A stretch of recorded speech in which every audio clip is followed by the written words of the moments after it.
All right. Welcome to Only Comics. I'm Mike. That's Adrian. What's up? What's up, dude? There's a little delay. It's all right. It's all right. Hey, it's all right. How we doing, bro? Doing good, man. Yep. Doing good. Back home? Back home. Some flying around? Yeah. It's, out to the middle of the country. Yep. It's I don't know. It's not even different. It's just different. I don't even know how to.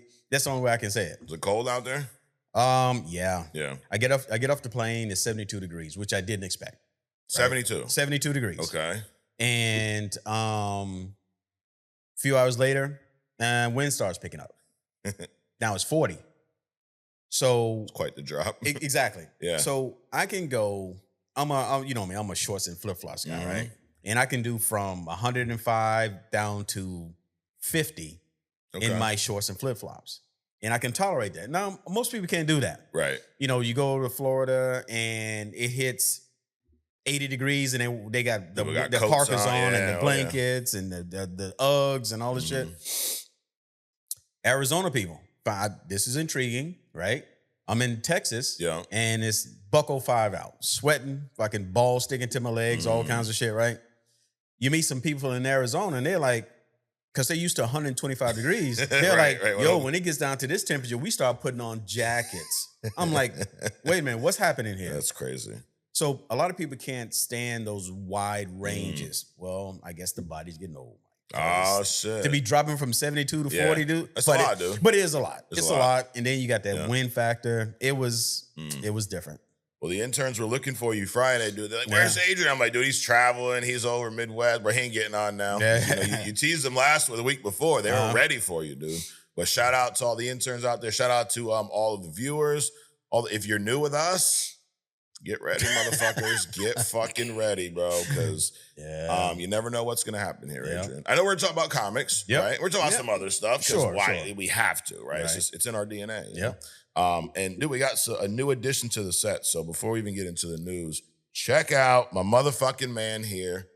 Do you see whose fucking head and spine is right here?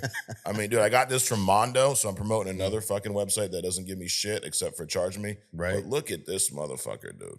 Yeah. This is badass. That's it also comes, you can swap out the hands. It has a gun down there too. We're just going to sit him here with Thanos' motherfucking head, spine, his skull in God Emperor Doom's hand. And I got the God Emperor Doom version too. There's a green version. There's some like colorful version too. I don't know what that one's all about, but pretty cool website, dude. Pretty cool shit. But I don't want to, as they say, belabor it, Adrian. Fucking just hop right into it. Let's get to it. All kinds of shit going on, in the world. But one thing that I can guarantee you is if you're here with us today, you're going to take a couple hours out of all the bullshit. There you go. That's what we're here. As they say, you're here to break the monotony, Adrian. Well, unless you hate us the way you do, that love-hate thing. Yes. Then you're probably going to be a little stressed out for the next couple hours. Yeah. But what I can tell you is if you are offended, that's your own choice. It's a choice. Right? It is. If I say something that offends you, or if I say something to you, Adrian, whatever I say, you have a decision to make. Right. You can like it. You can not like it. You could ignore it. You can get all offended or you can get excited. That's on you. Right. I have no control over that. Yep. I'm just the one yapping. Right. It's my job. So I'm here for. It's why they keep me around. So just keep your hands down by your side, though. I'm just, Yeah, absolutely. So, anyways, we're going to hop into the news like we always do, Adrian, because there's a lot of shit going on. Of course, Doomsday's in the news. Spider-Man's in the news. There is a little bit, believe it or not, a little bit of DC in the news this week. Yeah. Wow. It's like, dude, I don't know. Every time they're in the news, it's like pushing something back. Clayface got pushed back. Lanterns got pushed back. But so this is like regular news shit. It's all bad. Yeah, it's all bad. Yeah. Damn. And I don't even know if you could call this new, but I'm trying to include them. I'm trying. But one thing that's not hard to include is Doomsday, because people talking about it all the fucking time. And we're talking about it a little bit on the live. And I think fans right now are kind of split. Usually by this point, less than a year out from a movie, we have seen some type of real trailer or teaser. We have not for Doomsday. We've seen the little teasers, with Thor, with Steve Rogers, with Thing and the Wakandans. And I think that that's great. I'm kind of on the side because it's kind of split right now. There's people like, yo, where's the trailer? We want to see some shit. But then there's people that, and this is how I feel, I don't really care if we see a trailer. This is a movie, maybe the only movie that I can ever remember in history that does not need a trailer. So you could put a trailer out and then people will start forming opinions about what's happening in those trailers. Sure. Right? Oh, I saw fucking Robert Downey Jr.'s mustache through his fucking mask or something dumb, right? Right. Or you can just keep dropping, because what's in the news? What's literally the first thing that you said? There's a lot of Doom news. Yeah. There's a lot of Doom news. Correct. You can sit there, you can talk about all the shit, and that's drumming up excitement. Yeah. So that when I'm thinking tickets for this movie is probably going to sell out months in advance if they put it out there. Oh, that shit that happened with Superman, yep, that shit's going to eclipse that. Yes, the day these tickets go on sale, they're out. Yeah. But you better get on and in the first fucking 15, 20 minutes, get your tickets or you're going to be waiting for the next week. But better build some AI agents, snap that shit. For real. Fucking try to buy like 1 million times a second or some shit. But you've said this, I mean, shit, a couple years ago on this podcast, that these rumors that we talk about, you feel sometimes like maybe it's a way of marketing the movie, right? Absolutely. Maybe some of this is being released intentionally by these motherfuckers. Because what are we doing right now? We're talking about it. Yep. We're promoting it to all of you, you know? So, believe it or not, I got another rumor this week, Adrian. But this leads to a question. So, I'll get to that. Let me go through the rumor. The rumor is based on Tobey's Spider-Man, Hugh Jackman's Wolverine. Mm-hmm. Now, this rumor contradicts a previous rumor, and will tie into my question. So, everybody stay with me. If you have not had your fucking coffee yet, have it, dude. You pay attention here, okay? So, we originally heard through a rumor that Tobey Maguire and Hugh Jackman will have significant roles in Avengers Secret Wars, okay? Now, we're talking Doomsday, though. This rumor right here that just dropped this past week says that Tobey's Spidey and Hugh's Wolvie will both die at the beginning of Avengers Doomsday. So they ain't fucking hanging around much longer. Now, they could always come back in Secret Wars, right? Sure. So before I get to my what I'm building up here, do you care either way? Hey, Tobey and Hugh, they should be in it, they shouldn't, whatever. Like, you fall one side or the other, or does it really matter? It matters. For me, it doesn't matter. Okay. But it matters if you are trying to sunset Hugh Jackman and Tobey Maguire. Okay. You kill off specifically, because they didn't say Wolverine and Spider-Man. They said Tobey Maguire's Spider-Man and Hugh Jackman's Wolverine is going to die, right? Yep. So if they die on 616, then now in alternate universes, Spider-Man and Wolverine can come in, and that could be anybody they want to. True. And, it's going to be, Tobey, and it's going to be the new Spider-Man, the new Wolverine, and the new Black Panther, bitches. Yes. Okay. That was my hope anyway. Got it. Okay. That's a valid point. So that's how I look at it. Yeah. I don't give a shit either way. Yeah. But this is a nice segue into younger new actors for those roles. Yeah, because I was thinking about him, like, it's hard for me to pick a side because I would be fine with either or. Mm-hmm. We've seen a lot of Tobey's Spidey. We've seen a lot of Hugh Jackman's Wolverine. Right. Would it be cool to have them be significant roles in one of these Avengers movies because it's a culmination of this whole story? Sure, I'd be down with that. Right. But it also would be cool to have both these motherfuckers die in the beginning of the movie and set the tone. Like, oh, those motherfuckers died? Nobody's off limits. Exactly. Right, like, bro, you kill Hawkeye and you're like, okay. You kill Agent Coulson, you're like, oh, well, he's just a fucking dude. Like, right. But you get Wolverine, who just saved the fucking multiverse with Deadpool and Wolverine. You get Tobey Spidey, who came back and helped, Tom Holland in No Way Home. And they got their whole stories they've had. And you whack those two guys, beginning of the movie. Oh, that's the equivalent to fucking knocking off Loki in the beginning of Infinity War. That's the equivalent to this motherfucker right here snatching Thanos out his body. Right. It's a big deal. Yeah. So more I talk about it, kind of like falling more on that side. Hey. But also it's like when you got those two cats, it's better than, not only can you replace them now, Yeah. Right. With another universe of Spider-Man, Wolverine. But I don't want to see Spider-Man turn into like a real spider, which is a rumor from last time. Right. Yep. And I definitely don't want to see Hugh Jackman's Wolverine turn into like Professor Xavier and shit and Logan, fucking a vegetable, basically. It's time for them to go. Yeah. Yeah, I mean, the whole till it's 90 is funny in the movie, but when you really think about it, dude, I'm good. I'm good.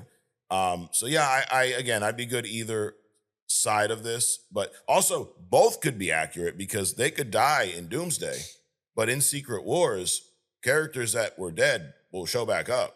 There's that. Right? We saw, and I think that was probably more in the first Secret Wars, but even in, I believe in Secret Wars 2015, we saw some of that too. Characters that died that are now, they're re-alived, as they say. Re-alive. You're unalived. Reanimated. Reanimated, yeah.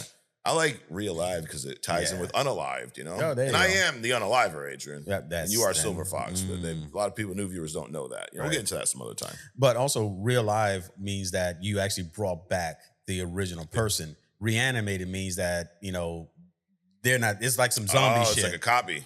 No, it's like some zombie shit. Reanimated means that the body is moving, but the mind and the soul might not be there. Yeah, I would go with the realive. Yeah, that sounds more appropriate. So I guess both of these could be accurate, right? They could die off early Doomsday, and then we show up in Secret Wars, and these motherfuckers are walking around Battle World, But here's my question about this.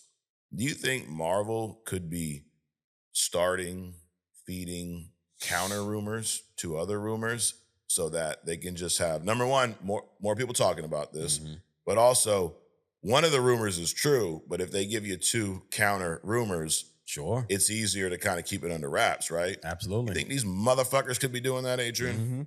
Gladiator, they put the army in the front. Yep. The opposition came out of the woods, and they thought it was going to be a frontal attack, and then what happened? The rest of them came from behind. Oh shit! Closed them in. It was a done deal. Wrong hole. So there's that. Kind of. So who knows, dude? But Marvel, if you're doing it, we're fucking on to you, bitches. Right. We know. But hey, I mean, we're good either way, dude. Yeah. And I think that's what I actually, I don't know if it's because we do this show every week, but I kind of like the rumors over the fucking trailers. Right. That way you ain't got to see shit, but we talk about it. Maybe it happens, maybe it doesn't. We move on, and we all will fucking find out in December. The rumors are like a book. The trailers are the remake, the visual of a book. Okay. So if you got a book, your mind can go on all these different directions about what the person looks like, what's going to happen, what you think is going to happen, and blah, blah, blah. Well, with the trailer, it's there. I mean, it's still kind of, they don't tell you everything, but you can see what's not going to happen. Right. Like for T'Challa, you could, in your mind, envision, Ryan Gosling playing T'Challa. Is that what you're getting at? No, that would never cross my mind. Okay. I can't see Ryan Gosling playing anything, really. Got it. Okay. I mean, even the shit that he has played. All right. Speaking of Spider-Man, Adrian, you were talking about him turning into a spider, a real spider. That was a rumor last week. This is another movie. This shit comes out in like 5 months, and we ain't had a trailer yet. But we talking about the motherfucker. Hey. I mean, Spider-Man, we would be shocked if it don't do $1 billion. I mean, these are some big fucking movies, right? So the recent, this isn't even a rumor, this is a synopsis that was put out, I don't even know, some website. So here is the synopsis right now for Spider-Man Brand New Day. 4 years have gone by since we last caught up with our friendly neighborhood Spider-Man. So that's, 4 years after No Way Home. Peter Parker's no more. Spider-Man is at the top of his game, keeping New York City safe. So he's just living as Spider-Man out there doing his thing. Now, if it's 4 years, that means his college-age friends are probably done with college, right? Because they were going into college. Yep. So things are going well for the hero until an unusual trail of crimes pulls him into a web of mystery larger than he's ever faced before. He's got bigger issues than he's ever dealt with. In order to take on what's ahead, Spider-Man not only needs to be at the top of his physical and mental game, but he must also be prepared to face the repercussions of the past. Past will always come back to fucking haunt you, right? Yeah. Especially in movies and comic books. Yeah. So, I mean, this synopsis sounds intriguing. Yeah. And I'll tell you what I like about it. I like that they're talking about our friendly neighborhood hero. So it seems like it's going to be a more grounded Spider-Man. I like that it's 4 years past No Way Home because this can kind of start a new story for Spider-Man. And then the fact that he's going to face repercussions from the past, for me, that means we're going to be far away from this movie, so it's not a direct sequel, but some shit from the past will come back up. So kind of like, hey, if you saw these past movies, maybe you'll get some more out of it. And if you didn't, you can come and enjoy this kind of new version of Spider-Man. Right. So I'm liking it, dude. Yeah. Sounds good. Now, you know who's not rumored to be in this is Venom, unfortunately. We've had some Venom movies. All three, I think they progressively got worse. Sounds accurate. Right, like first one was okay-ish. Oh, you know, okay. If you had like nothing else to watch and you couldn't get on your streaming service or something. The second one was a shit show and the third one was a fucking disaster, dude. You know? It's kind of like hard shit, soft shit, diarrhea. Damn. That's the trend. Damn. So there is another Venom movie in production right now. They're working on it. They're talking about it. But who's working on it? Same motherfuckers, dude. Sony.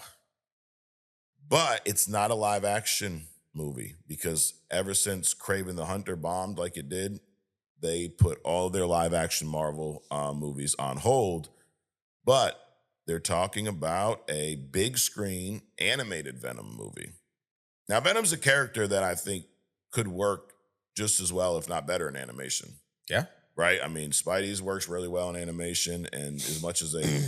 Now, but the part that makes me nervous, though, is the Sony aspect of this. Right. Because even if it's animated, do we really want to see a Venom movie without Spider-Man?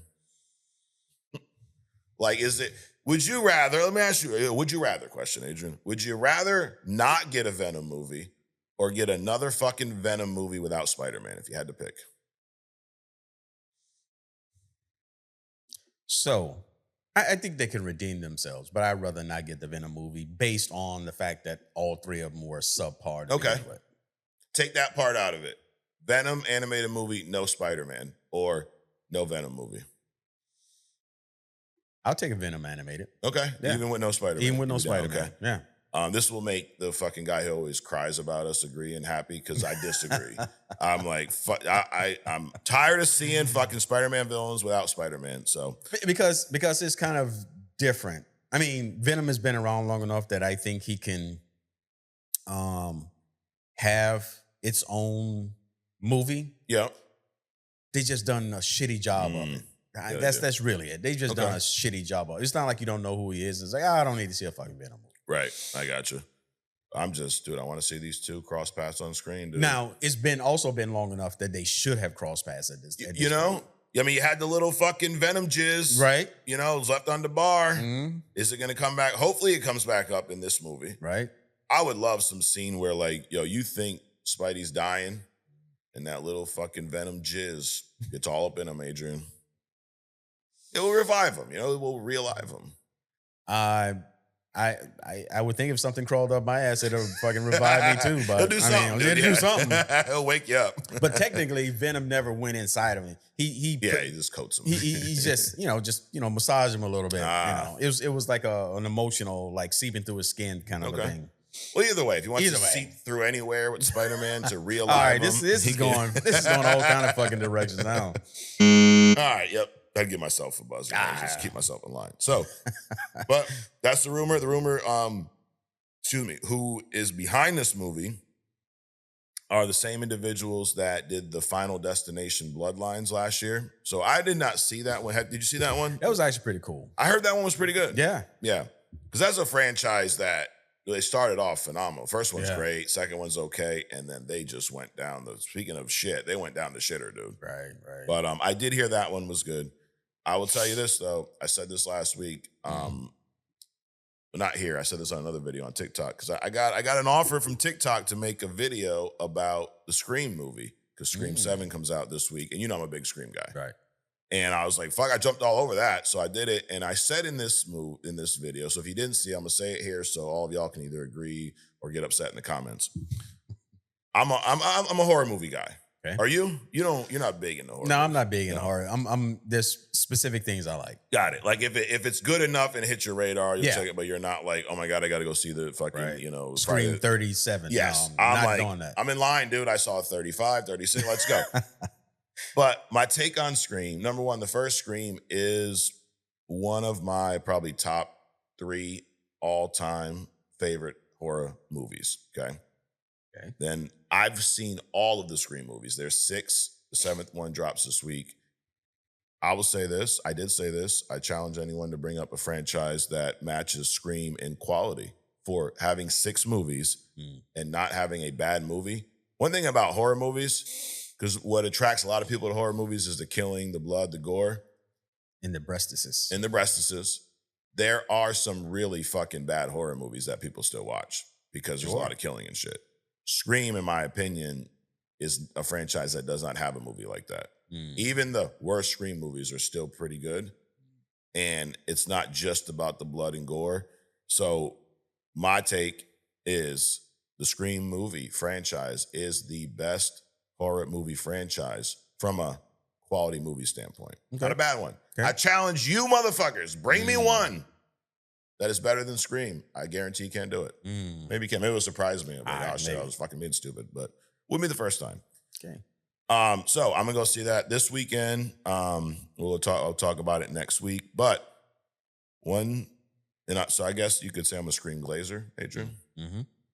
Another person I glaze here a lot is our queen herself, Adrian. Wanda Maximoff, Scarlet Witch. You had to know it was coming at some point. Of course. I also glaze my man right here, dude. My uncle, Dr. Doom. She's my queen. He's my uncle. And we're even dressed alike today with the white, dude. Wow. I'm God Emperor Mike today, by the way, when I have this hat on. Looks a little creamish. Is it supposed to be white? No, it is supposed to be white, yeah. Damn, shots fired. I just maybe have to go back to onlycomicsmerch.com and get a new one. So Chris Hemsworth, he knows ball, Adrian. You ever heard that term? Someone knows ball? I have not. Okay. It means I have heard the term, not Chris Hemsworth knows ball. Right, but when someone say you know ball, bro. You know game. You got game. You got game. You game recognize game. And the thing about Chris Hemsworth, what does he know ball about? He knows ball about Scarlet Witch versus Thor. Okay. I don't think we've done that versus here.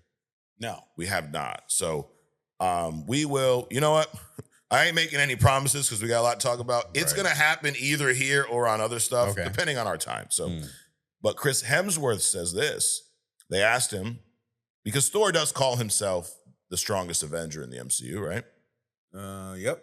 And Chris Hemsworth may not agree. He's promoting this movie, Crime 101. You seen this? This is the one where it's got him, Halle Berry, and fucking Mark Ruffalo. So this is the one they're asking all about, Yeah, so they're promoting it. I don't know. I haven't seen it. But, of course, it's so... You kind of pointed this out like last week or the week before. You're out there trying to promote this motherfucking movie. Right. And all they're asking you about is Avengers. Bro, no one gives a fuck about your Crime 101 bullshit. Let's talk about Thor versus Scarlet Witch, motherfucker. And he's like, all right, fuck it. So they asked him who would win in a fight, and he said, probably Wanda. Now, I don't think it's probably. It's definitely. But, we'll do what we normally do. We'll break it down later or tomorrow on other stuff. But do you think you agree with him? Probably Wanda versus Thor? It would definitely be Wanda. Yeah. But I also think he's saying that because, that whole, the guy, I'm a guy, I'm a Thor. I can be the woman anyway, but I'm just going to yield to the female. Damn. Bullshit. Okay. So you think he's being a little fake, Maybe. It's a possibility. But he's definitely right, though. Oh, definitely he's right. I mean, so shout out to all fellow Wanda Glazers out there, I know Paul's probably ain't happy, but it's okay. And now we get to the DC news, Adrian. Oh, there wasn't a joke? No, yeah, there's a little bit. There's a little bit. Oh, okay. Yeah, I don't even know if you could consider this news, but I felt bad. Like we haven't talked about them in a while. You got the is that Flash? No. No. You got the Black Adam hat on. So I figured let's try to incorporate. And I'm a Batman glazer as well, right? So anyways, one of these scoopers, an insider, he says that the DCU's Batman movie, The Brave and the Bold, when we talked about Same writer as The Flash. Same writer as Birds of Prey. Andy Muschietti directing it, supposedly. It's part of the DCU. Gunn is, right now they're saying it's not coming for years, Adrian, because Gunn is pushing to get the Batman 3 out faster. He wants that trilogy to be over. It's funny because I wonder where he got that idea, because I've said that several times here. He wants that trilogy to be over. He wants to move on. He doesn't want two Batmans on screen at the same time. So I guess it's kind of news, right? Yeah. Or it's a rumor. He didn't come out and say this, but this is the rumor. And they are, it does kind of line up. They asked Gunn in January about The Brave and the Bold, and this is what he said about that. He said, I'm dependent on when there's an actionable script ready. Also, frankly, we're well into the Batman 2, and I wouldn't want to cloud the Batsphere until after that. So he said that about Batman 2. The new report is he wouldn't want to push it out till after the Batman 3. My take is, it's my fucking take, bro. Get ready. I want them to finish the Batman trilogy before we have another Batman on screen. I agree. Yeah. Yeah. Like, we don't need two on screen at the same time. Nope. Batman's a badass motherfucker. Just let this one Batman be the badass motherfucker, get his shit done. That's right. Then start the other one, you know? Is that like a 3? I mean, I know Tobey Maguire broke that, 3 movie role kind of deal with superheroes. Well, actually, a lot of them have. Fucking Chris Hemsworth. Yeah, Thor. All right, so never mind. Yeah, fuck the question. But let's get the Pattinson shit done, and then let's start the other one. Right? Because it wouldn't be confusing for me or you. Right? You would understand that this is the DCU's Batman. But for the general audience, right? Some motherfuckers are going to be confused. Why 3 though? Why not 3 2? Oh, why 3 Batman movies? Yeah. Because it is a trilogy. Oh, got it. Yeah, like it's not like, well, we're gonna let Robert Pattinson play Batman for 3 movies and then ice him. Yeah, ice is probably a bad word. Get rid of him, right? So it's not that. It's just that this is a trilogy. Yeah. It was designed to be a trilogy. Yep. So, but yeah, let him finish the fucking trilogy first, dude. Yeah. And where did you hear that first? Right, motherfucking here. Because we tried to tell them this last year, they didn't listen. Well, they listened. Now they did. You know. It takes a while to get to them, No, it takes a while for what you said to go away into the ether. Right. And then they steal your shit. My idea is not a good idea. Until it's your idea. Let me say it again while the camera's on me. My idea isn't a good idea until it's somebody else's idea. I was wondering why you stopped. I thought you were like lobbing, I thought we were playing fucking verbal basketball here. Now, the timing here, or I guess the space in between these movies, the Batman came out in 2022.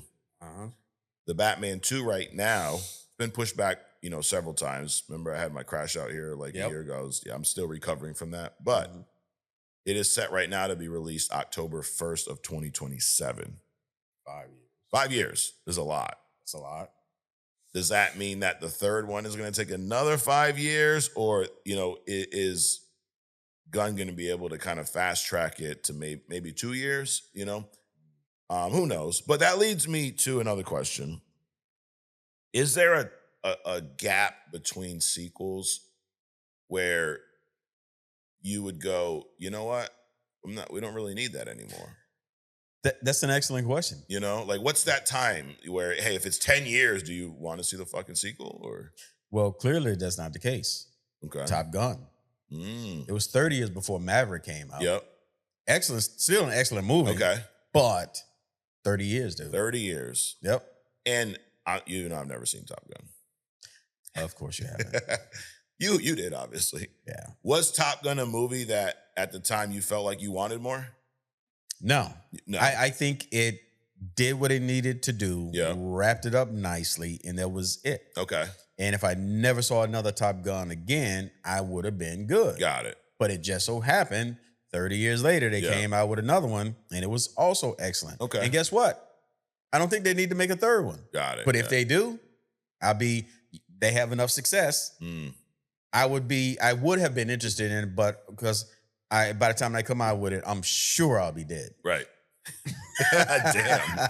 Well, Adrian, in that case, I will watch it for you. There you go. That's when I'll watch it. Sure. I mean, but then there's other movies like Beetlejuice where there's like 30 years between them, and you're like, dude, why the fuck did we get this? You know?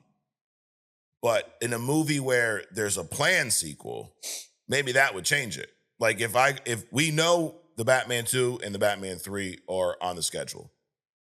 If Batman 2 comes out in 27 and then we don't get another one, you know, fucking 10 years goes by, is there a point where you go, you know, at this point, don't even fucking make it? Exactly. No, I think you should be able to do a trilogy in 10 years. Dude. Okay. I mean, even 10, that sounds insane to me. I'm not a movie producer. I don't know what's involved in it. I'm sure it's a lot of shit. Nah, it's probably easy. But it's like, I mean, get Sora, right? Sora 2 and make it in fucking weekend. There's some other one now. I forget the name, but I saw it on X last week. And it was... Wait a minute. You saw it on X Lax? X, Twitter. Oh, X. Because you string those two things together, I'm like, is this a new fucking platform? It might called be. X-Lax? Yeah, X-Lax. You go there and you shit yourself? Yep, pretty much. It's a bunch of shit. or videos about people shitting themselves. I mean, based off of the shit you see on Twitter, X-Lax might be a good name for it. You see a lot of bullshit on there, Adrian. I would know. But this AI, it's like Sora, but a million fucking times better. That's insane. And Disney Marvel or Disney, somebody put out a statement and asked creators to stop using it because they're doing Doctor Doom versus Scarlet Witch fights, and it looks like a fucking movie. There's Thanos fighting Wolverine. Really? Like, dude, it is ridiculous. Yeah. Yep. So I forget the name of it. If I find it, I'll show you on other stuff. But yeah. So anyways, yeah, but I think there is a window there where people will lose interest. Now, the benefit of Batman, dude, you ain't losing interest in Batman.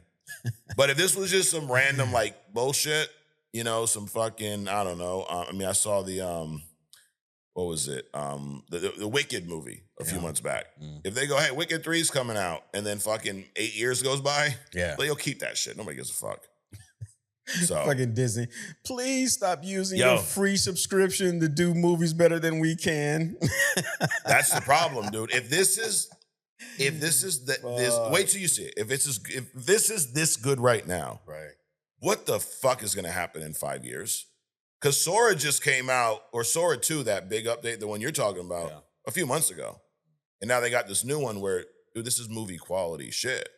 It ain't perfect. You and I, and so you still be able to tell, but dude, from the camera shots and the background, and I mean, it looks it almost looks, it does almost look better than a lot of the CGI we've seen. And it's just people are making it at home in their fucking laptops. Craziness, dude. Something else that's crazy is, we talk about Netflix often here. That deal's still going back and forth. I don't even care enough to look into it anymore because it's just some bullshit, you know. Well, you said you did that. No, you didn't. We're giving you this money. That's not enough. It's too much. Oh my God. Oh my God. But Netflix, they're still business as usual. You know, they got they've had football games, they've had WWE, they've had some big boxing matches. Now they got a big MMA match coming up from that same MVP Promotions, Most Valuable Promotions. Former UFC champion Ronda Rousey, you know Ronda Rousey. She's coming back. She's also an Olympic medalist. And she is going to fight. You remember a fighter by the name of Gina Carano? Yeah. Yeah, she was in The Mandalorian. Yeah. And she came out with some crazy fucking... right. Political shit. Yo, she said, this is what... I don't have the exact quote, but she made being a Republican in the U.S., she compared it to being Jewish in the Holocaust, by the way. And that's what sent people like, whoa, that's way too much. And then she started... What does that even mean? Basically, like, you get treated so horribly if you're a Republican in the U.S. And, I mean, I don't know how that equates to being Jewish in the Holocaust because I don't know that anybody was putting Republicans in concentration camps and things like that. But or nobody's forcing you to be a Republican to begin with. Oh, yeah, you're not born a Republican. Right. Well, I mean. Well, some people. And then she had a lot of anti-trans and anti-vaccination fucking whatever. But then Disney fired her, and she argued that she was wrongfully fired, and she actually won, dude. She settled her lawsuit with Disney.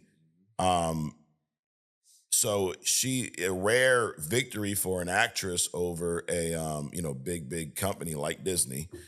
Maybe not that rare because Scarlett Johansson won her lawsuit against them too when they put out Black Widow during COVID and she didn't make the fucking money she should have made.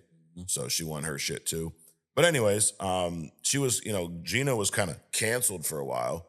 They're bringing her back though. May 16th, these two are fighting. Netflix's first ever live MMA broadcast. It's not the UFC, so it's just an MMA deal. And it will, it will be contested inside of a hexagon cage, not an octagon. Oh, okay. I'm fucking not the same amount of sides. Oh boy, I think we'll be okay. And they'll be fighting at 145 pounds. Now, these two, Ronda Rousey, 12-2 in her MMA career, 9 submissions, 3 KOs. And this is the first time in about 10 years.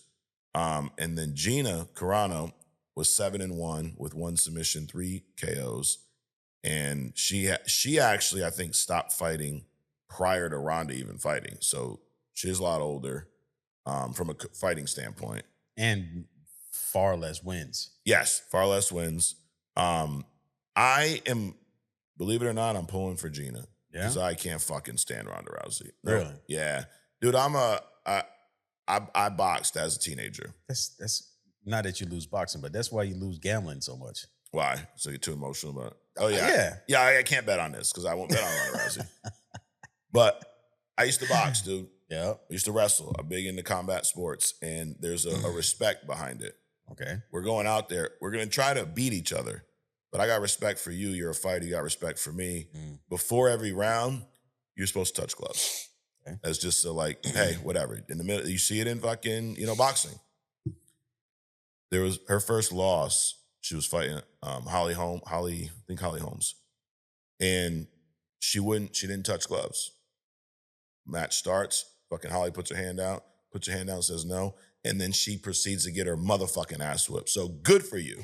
But as a former fighter, that pisses me off. Respect the game, respect the sport, respect your opponent. I got it. And then you got your fucking ass whipped back to back, and then you tuck your fucking tail between your legs and ran. Never fought again. Got your ass whipped twice. Then you went to WWE, and then you were complaining about the fans booing you, and you couldn't take that, and then you quit that too. So I hope you come back and get your motherfucking ass beat. But yes, you're right. I'm not going to bet on it. This is like Stallone's movie. What was it? Rocky Chip? No. The Expendables. Bringing back all these old heads and shit for a final round or 2 or 4. Right. Yeah, we should get fucking Arnold to ref the match, Right. Like, why not have Stallone be the announcer? Actually, maybe not. We don't know what the fuck he'll be saying. Adrian, I did it. Anyways, all right. Well, that is the news and rumors. What are we gonna do? You ask, Adrian. We're gonna wrap it up like we do every motherfucking week with a little thumbs up or thumbs down. This is where people get mad if we both give it a thumbs up. I can't. You agree too much. You agree too much. Guess what? Hey, dumbass, we're not a fake fucking show that sits here and pretends to argue every week. Also, somebody said this on the live, why would you want to do a show where you just show up and argue every week? Right. Bro, we do this to escape, the bullshit. Right. If I want to argue, I'll just go down to fucking Walmart right now and just start talking to random people. I can argue all fucking day there. I'll go to the bar down the street. Something. If we came up here and argued about everything, dude, I think after 3 weeks, we'll be like, yo, this is a fucking waste of time. Right. So if you want us to fucking argue, fuck you, go argue with yourself. All right, are you ready? Oh, we agree about that. Oh, maybe, yes. maybe that's a problem. Oh, you agree too much. Yep. Oh my God. All right. Let's do it. Let's do it. Tobey Maguire and Hugh Jackman are now rumored to die at the end of Avengers Doomsday. Fuck it, dude. Thumbs up. We'll get them out of here. Kill them a couple times. Here's a new Spider-Man Brand New Day synopsis out there, Adrian. Says he's kicking ass as Spider-Man. There's no more Peter Parker. But a bunch of shit's happening. There's a big mystery. And, sins from the past are coming back to haunt him now. Here's a thumbs up. Sure, thumbs up. Also give it a thumbs up that we haven't seen a fucking trailer yet. And I'm not being fucking keep it, dude. I'm going to see the movie regardless. Yep. There's a new Venom movie in production, Adrian. Tom Hardy's actually working on it too. We don't know what he's doing, but it's not what you think. It's not a 4th shitty live action fucking Sony Venom movie. Okay. It is a Sony animated Venom movie. But I still give this a thumbs down. Thumbs up. Good for them. Okay. Move to a new medium. There you go. See if you can do better there. Just maybe bring fucking Spider-Man this time, dumbasses. Spider-Woman, maybe? Something. Spider-Guy, Spider-Boy, fucking Spider-Dick, something. We'll pick the fucking Japanese animated Spider. Fuck it, dude. The fucking pig spider, one of them. Chris Hemsworth knows ball, Adrian. He says, and he knows this, and he agrees, that Scarlet Witch would beat Thor. Thumbs up. Thumbs up. For whatever reason you admitting it, thumbs up. Because he knows she is our queen, Adrian. Or maybe just yours. Okay. We got some DC news. The Batman 2, we already know that's set to come out October 1st of 2027.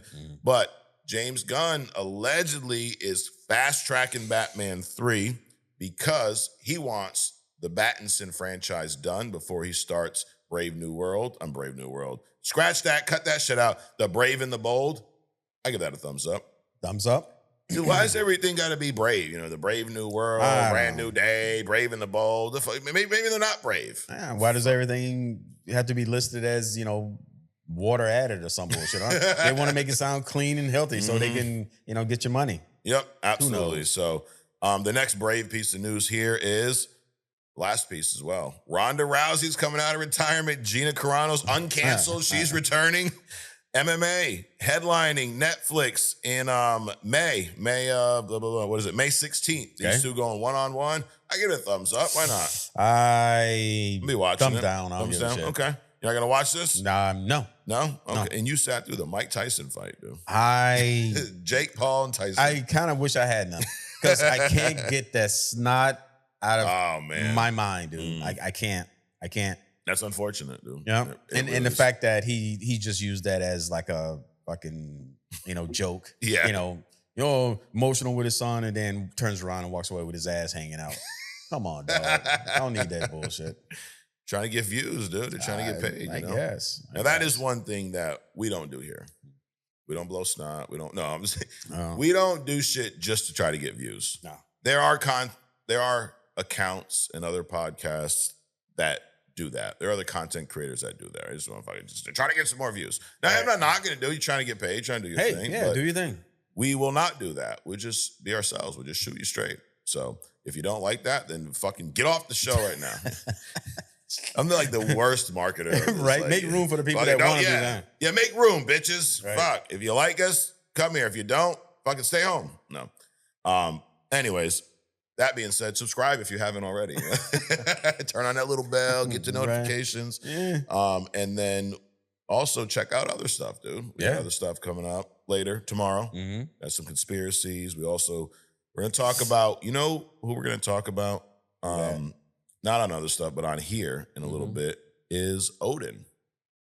Because the movie of the week, this past week, was Thor: The Dark World, Adrian. Oh, yeah. Your favorite movie. Fucking God. It's dude. like Wally and then fucking Thor. Yeah, definitely. Definitely not. So, Thor: The Dark World. Now, funny thing about this movie, as bad as it is, there is a lot that this movie sets up. I mean, this movie's bad, dude. Holy shit. Even Chris Hemsworth, so I said he knows ball. He even says that this is one of the weakest MCU movies.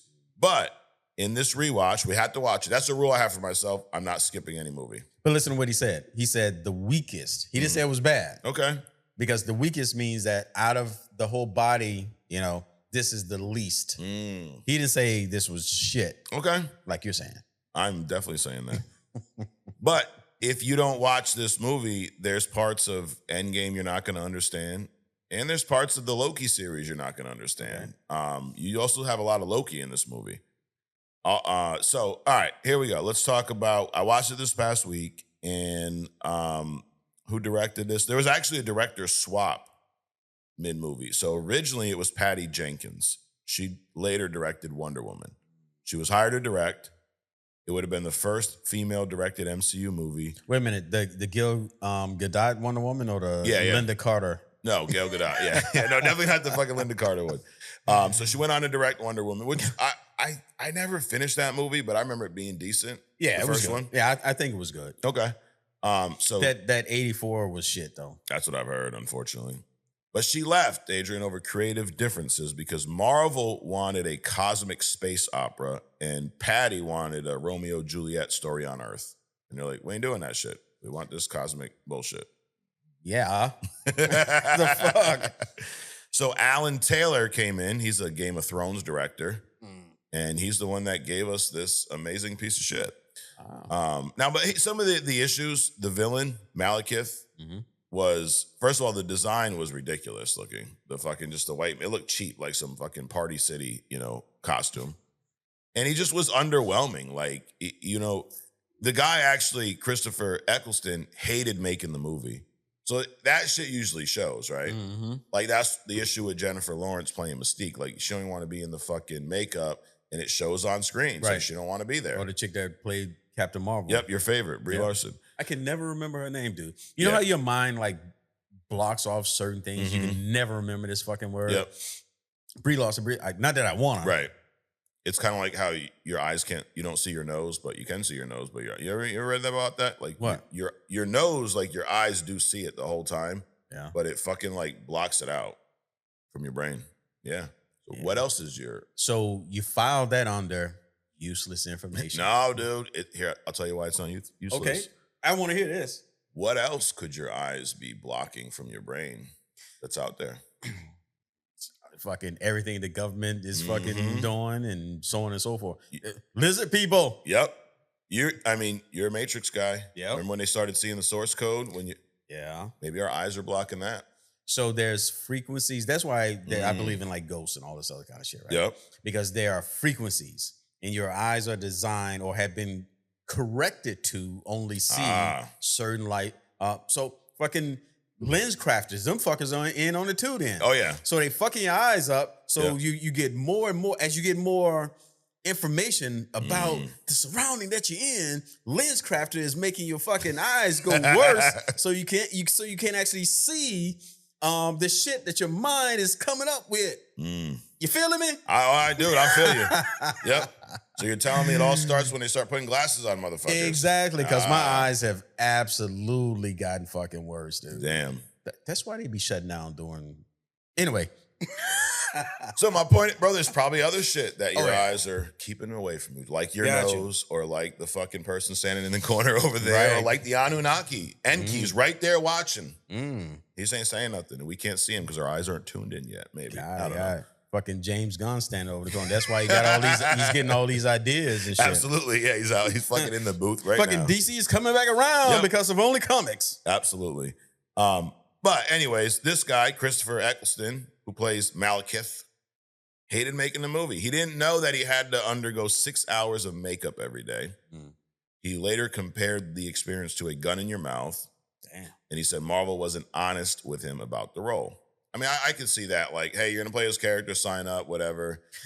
Maybe in the fine print, it says you're going to have to put on all this makeup. Maybe you didn't know it was 6 hours. And now I think it's more that because the makeup is the in agreement between the makeup artist and the director, right? Probably, yeah. So fucking the legal team, how many situations have you been in business where the salespeople don't know what the fucking technical people are doing, right? Every fucking day. Stay hydrated, folks. Is that what it's called? That's what it is. Yep, stay hydrated. Get your water. Add some salt to it. Yeah, oh yeah. Fuck that bullshit about no salt. Add some salt to it. Dude, salt's good for you. Yeah. Now, not a lot of it. Pink Himalayan sea salt. Not like you just got this shit at fucking Wendy's, the little salt packets. Not that bullshit. Iodine salt, supposedly, it's salt, and not supposed to be that good for you. No, it's not. Right? I literally only use it I put it in my water when I'm boiling pasta. Okay. That's the only time I use salt. Yep. Yeah, I try to use and the gargle. Oh yeah. I try to use the pink one though. Pink Himalayan? Yeah, oh yeah. It's good shit. I got this Celtic. I'm gonna try that. Yeah. Because it without the salt, your body's just gonna piss the fucking water out 2 minutes later. Well, it's also not gonna your brain fires differently when there's less salt in it. Sure. Yeah. You get all kinds of think about electricity. If you stand in some pure water, I think this is the way this works. Don't quote me. Fact check. If you stand in pure water, if you stand in pure water, and that's why some of these supercomputers are submerged in pure water, right? if you stand in pure water, electricity won't get to you. If you like throw a fucking power line into it or something. Really? But the saltier the water, the more conductive it is. That's why your brain fires. If you just fucking drinking water, first of all, you're flushing out all your minerals and vitamins and shit out of your body. Okay. That's gonna fuck you. Sure. But then your body isn't able to do that, that conductivity shit, between the cells and blah, blah, blah, blah, blah. That's why you need to add a little salt. So where would you get pure water? Like from your faucet at home? No. Okay. I don't fucking know. You got to make it. Here's how you could try. Appalachia. Fill your bathtub with water, plug a fucking toaster in, and jump in that bitch with the toaster. No? That doesn't sound like a pure water manufacturing process to me. No, if you're assuming the water in the tub's pure water, you can test your theory. Would you recommend again? Let's just move on. Okay. Don't do that. It's only a joke. Don't remember when you're fucking, I got it right now, Mike, watch this. There were 8 deaths during the we'll get popular then. Oh yeah. Only comics convinces. Nope, that was just a joke. Don't hey, fact check all that shit too, though, by the way. Definitely fact check. And everything else we talked about today. Right. But don't try the other bullshit either. Definitely don't try that. Fact check everything. Don't try anything. Don't try it. There were some reshoots for this movie because after the Avengers, Loki was insanely popular. It's not a shock. I mean, he played a great, villain in that movie. And for a lot of people, it was probably myself included, outside of the Thor movie, it was one of our first real exposures to Loki. Sure. Now you're a Norse mythology guy. I'm a mythology guy. Mythology guy, period. Yeah. But in Norse mythology, Loki, I can't remember. Is he actually Thor's brother, or is he a different relative? Or it's not exactly like it is in the I don't MCU. remember the relationship, but he's like, if we were to look at him like we look at comic book characters, Captain America, Superman, Spider-Man, A-listers, Hawkeye, CD kind of thing. Yeah. Loki was that CD character. Got it. But because he was so popular after the Avengers, Marvel kind of panicked. They delayed the movie and did massive reshoots just to add more Loki in that movie. Because that is one thing that a lot of people say about the movie is like Loki almost feels like the main character for the second half of the movie. Right. Which I can see because he gets locked up and then he gets out and he's the one leading them off of Asgard and all that shit. So one of the big things that were introduced in this movie was the Aether. So at this point in the MCU, we got the Tesseract, which is the cube, which we got right. This bitch right here. We got the Tesseract right here. Okay, there's an Infinity Stone in here. I'm not going to crush it here on live TV, But and also, if you want that, there's a link in the description. I got it on Amazon. It's pretty cool. The Scepter, right? It's got the Mind Stone, which we didn't know at the time either. And now they introduced the Aether. It seeks a host body. It's very different. It's not just a fucking stone. It's ever changing. Odin explains this in this movie. The Aether's ever changing. It converts matter into dark matter. I don't know what the fuck that means, but dark matter is worse than regular matter, I guess. I mean, it would kind of what it sounds like, right? It's it's dark, like magic. Ooh, dark magic. Ooh, chocolate, dark chocolate. Dark chocolate's not as good as regular chocolate. I mean, it is what it is. It's supposed to be better. It's supposed to be better for you, but don't taste as good, Oh, it definitely does not. No. It's like it almost tastes like chocolate and it has like that bitterness. It's like, dude, what are we doing here? Is it chocolate? Is it not? Just give me regular fucking chocolate, bitch. Which is why you're supposed to only eat like a small portion of it. Ah, okay. Well, you're supposed to eat only a small portion on it, and you're only interested in eating such a small portion of it because it's so fucking bitter. Oh yeah, it's easier to eat less of that shit. Yeah. So maybe it's easier to fuck with less of dark matter. I don't fucking know. Anyways, Malekith, he wants to use this shit during the convergence. So we're all 9 realms align, and he wants to plunge the universe back into eternal darkness. So he's like the leader of the Dark Elves. Remember? So the Aether's red. This is actually the Reality Stone, by the way, which we don't really get that confirmed here. But what happens in this movie? There are some big things. Frigga dies. That's another thing that's different in mythology. Frigga's not his mom, Thor's mom. It's what the fuck do they call Earth? Gaia. In Norse mythology, I feel like Frigga was a witch that, at least I know from playing the God of War games, she was a witch that helped the motherfuckers opposing the Asgardians. But anyways, so Frigga dies. She's protecting Jane from Malekith because Loki fucking sold, dude. He told him. Loki's kind of responsible for his mother's death in this. Yeah.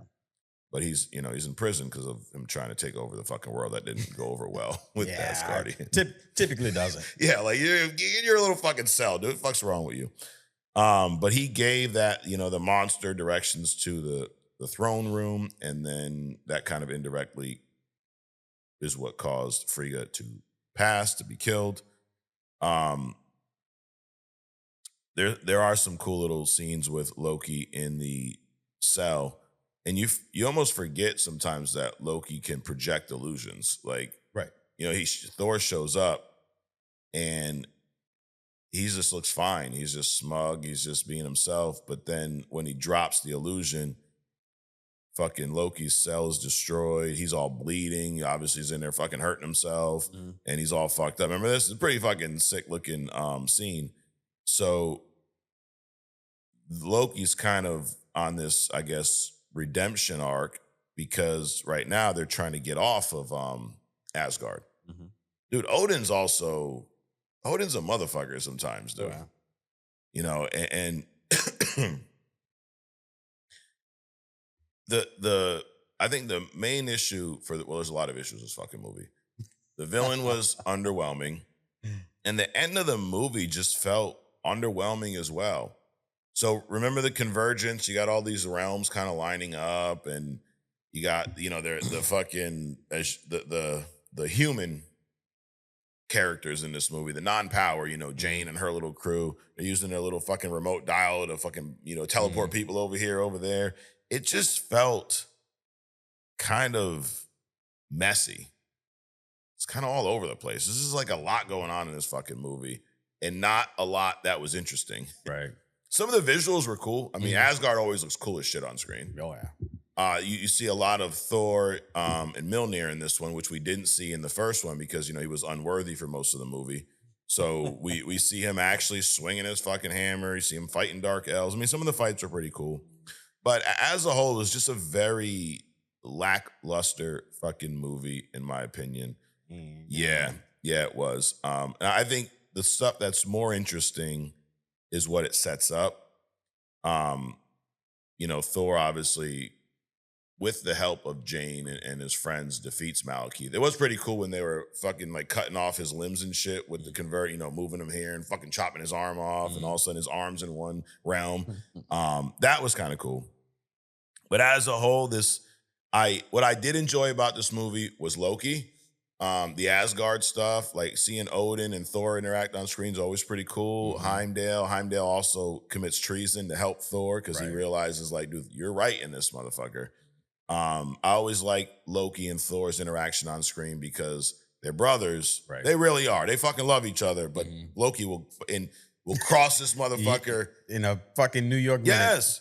And it's almost like you almost excuse it because you're like, that's just Loki. That's what he's gonna do. Yeah. And Thor's like feels bad, but also pisses him off, and he's ready to fucking give up on him, but he always gives him one more chance. But it's these cats, man, like Strange, Stark, Loki. They always causing some bullshit that the rest of the universe has to pay for. Oh, yeah. Yeah, like your little tantrum fucks it up for everybody, dude, right? Because of how powerful you are. And then, obviously Thor and his crew, they recover the ether. And this is the first time it's in a post-credit scene where Infinity Stones, the phrase Infinity Stones is mentioned in the MCU. So you remember Thor has these guys, Sif and what's his name, Volstagg. They're taking the ether to the Collector, Benicio del Toro. He's over in nowhere. Talking about like shitty stuff. Yeah. Benicio del Toro as the Collector, man. It was just weird. You didn't like it? Nah. Oh, dude. I like the concept of it, but just just certain people shouldn't be certain things.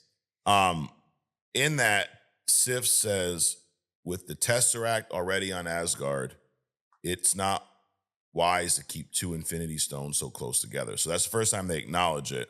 And then Thor has this great idea to go give it to the Collector. Because no one's going to suspect that. And then the Collector says 1 down, 5 to go. So a lot of this shit sets up Guardians of the Galaxy. Yep. Kind of sets up some of what Thanos is going to be doing in the future, even though you don't know it yet. And the ether's just, dude, it's like, it's weird. It's like a fucking liquid that infects the host pretty much. Well, why is that weird? Because the Phoenix Force is not only it's a sentient entity that goes around the universe looking for hosts to take over. The part that's weird is, how is it also a stone? That's the part. Like, how did it go from that? Thanos goes, he destroys nowhere. He snatches it up from the Collector. How does he fucking turn this red goo into a stone for his little glove? I don't know. So is it a massive plot hole where they fucked up, or is there just some cool shit Thanos did that we didn't fucking see, you know? Who knows? Who knows? It's a question we'll never get answered, Adrian. Yes. Like a question like, did OJ really do it? You know, it's one of those questions that we'll never have the real answer to. Oh, we know that answer. The Dark Elves, Adrian. What do you know about the Dark Elves from the comics? Anything? No. No. Is this the first time you ever heard of these motherfuckers? Yeah. Yeah, same. What about Malekith? You ever fucking heard of him in the comics? No, me neither. I think a lot of people probably felt that way. But what are the Dark Elves, you ask, Adrian? They're creatures of the void. So this is, I think the coolest thing about this movie are these facts and not what actually fucking happened in the movie. Because these Dark Elves, they're older than the universe itself, okay? They existed in the absolute darkness before the Big Bang, which brought light and matter. We're talking MCU stuff here. They aren't just evil for the sake of evil. Light is literally toxic and offensive to their existence. So the Big Bang was the birth of our universe. Supposedly. And the Dark Elves existed before that. Yes. Yet they ended up in our universe. Okay. Well, they're in this, maybe it's not a universe at that time, but they're here. Right. Then the Big Bang happens and fills this here with light and matter, but they're in their own realm. They're in this dark realm. So sort of like the Beyonder being birthed in his own universe. Pretty much. Little crack. He sees our shit. Oh, Earthlings. Let me go and fuck every other universe so I can play with these things. Got it. Right. So their motivation, they're not evil per se.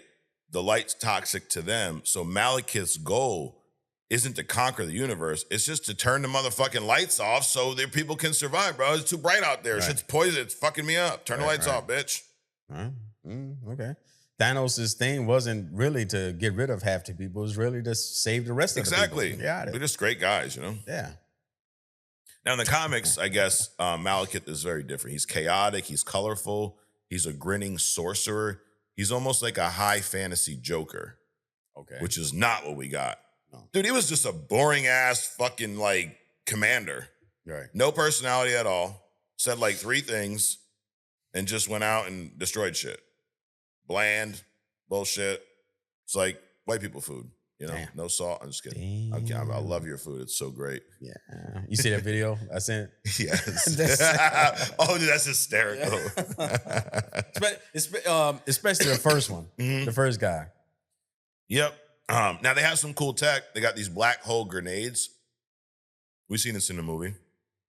Instead of this like blowing things outwards, the grenade creates like, they crush everything into a tiny point. It fucking brings it in instead of outwards. So they're like mini black holes. Pretty much, yeah.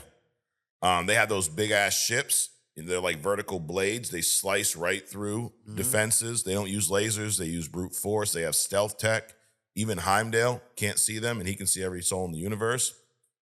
Which I guess makes sense, right? They were around before the universe, so Right. they probably got some shit we don't have access to. And then the curse. The curse is a biological weapon. If a dark elf crushes a cursed stone in their hand, it fuses with their biology. It burns away their life force in exchange for a monstrous temporary strength. We saw this where they crush the things and all of a sudden they're really strong for like 10 minutes. Right. It's like you're 73, you can't get it up and ready. You drop that Viagra, you're ready to go, dude. Maybe, I don't know. But that's what they're doing, the ultimate super soldiers. Now, the power level, to make sure, so there's a scene where Algrim, the curse, the big fucking thing, fights Thor. Thor throws Mjolnir at him, and this motherfucker swats the hammer away midair. Damn. And at that point, that's probably the most disrespectful thing anyone's done to Thor's hammer in the MCU at that point, right? I mean, we have, Hela eventually crushes it like a small toy. But prior to that, dude, these motherfuckers don't even look at that hammer. And he just smacks it away. Get that bullshit out of here. So pretty powerful motherfuckers. Yeah. But then Thor, obviously, with some help from his human friends, defeats them. Well, I mean, that parallels to Wanda, right? Because Wanda's power is one of the oldest magics in existence, too. Right. So, and when you say older before things existed, so first of all, before existed was a long time ago. Sure. But then it's older before the existence. So you don't know, time doesn't even apply. Right. But she has access to that kind of magic. Got it. Which is why she's baddie number one. Oh, shit. See, I'm getting you on the glazing train, Adrian. I just couldn't think of anything else to say. The convergence is a big part of this movie. So what's the convergence, you say? It is, so the world tree, he says it in his movie, and I'm like, well, how the fuck do you say it? Yargzazale or some shit, the YGG, that bullshit. It's not really a tree, it's a cosmic web connecting these realms and planets, okay? Every 5,000 years, this is this shit where you go, is this based on real life? Is this based on a true story? But anyways, every 5,000 years, the orbits of these 9 realms align perfectly. It's like a cosmic eclipse. And then when they align, the boundaries between these dimensions, so this is how these motherfuckers jump over here. They thin out and they tear. Gravity gets all weird. Physics break down, and the invisible portals open up randomly. Remember the scene where they're throwing the fucking sneakers and it's going up and down? It's sort of like, and also where they walk, I forget where they're at. They're in wherever these fucking dark elves live, and they go into some like cave, Jane and Thor, and they just go through an invisible portal and show back up to Earth. It's because this convergence is going on. So these realms are like, it's like right there now for this one day in 5,000 years. You know what you're describing, right? What? What's that planet that's on that fucking different ellipse? Anunnaki. Yep. Is it possible that there is no such thing as space travel? We can go between worlds. We can go between dimensions, right? Okay. Or you can just sit on a planet and wait for it to roll back around again. So it's definitely possible. What if everything that we do, they're trying to keep us from knowing about anything that happens more than, Jesus Christ time, right? Right. This happened, 300 years BC or 1,500 years. But when you start getting into 10, 15,000 years BC, right, everybody gets skittish and start denying shit, right? Yep. So what if we're on this arc and then they can just fucking do one of them 1968 Apollo launches right over the Earth, and that's why they're here in the first place. Anyway. Yep. What is the fucking name of that planet, by the way? Because we've talked about that plenty of times. Yeah. But it is some shit which caused the flood.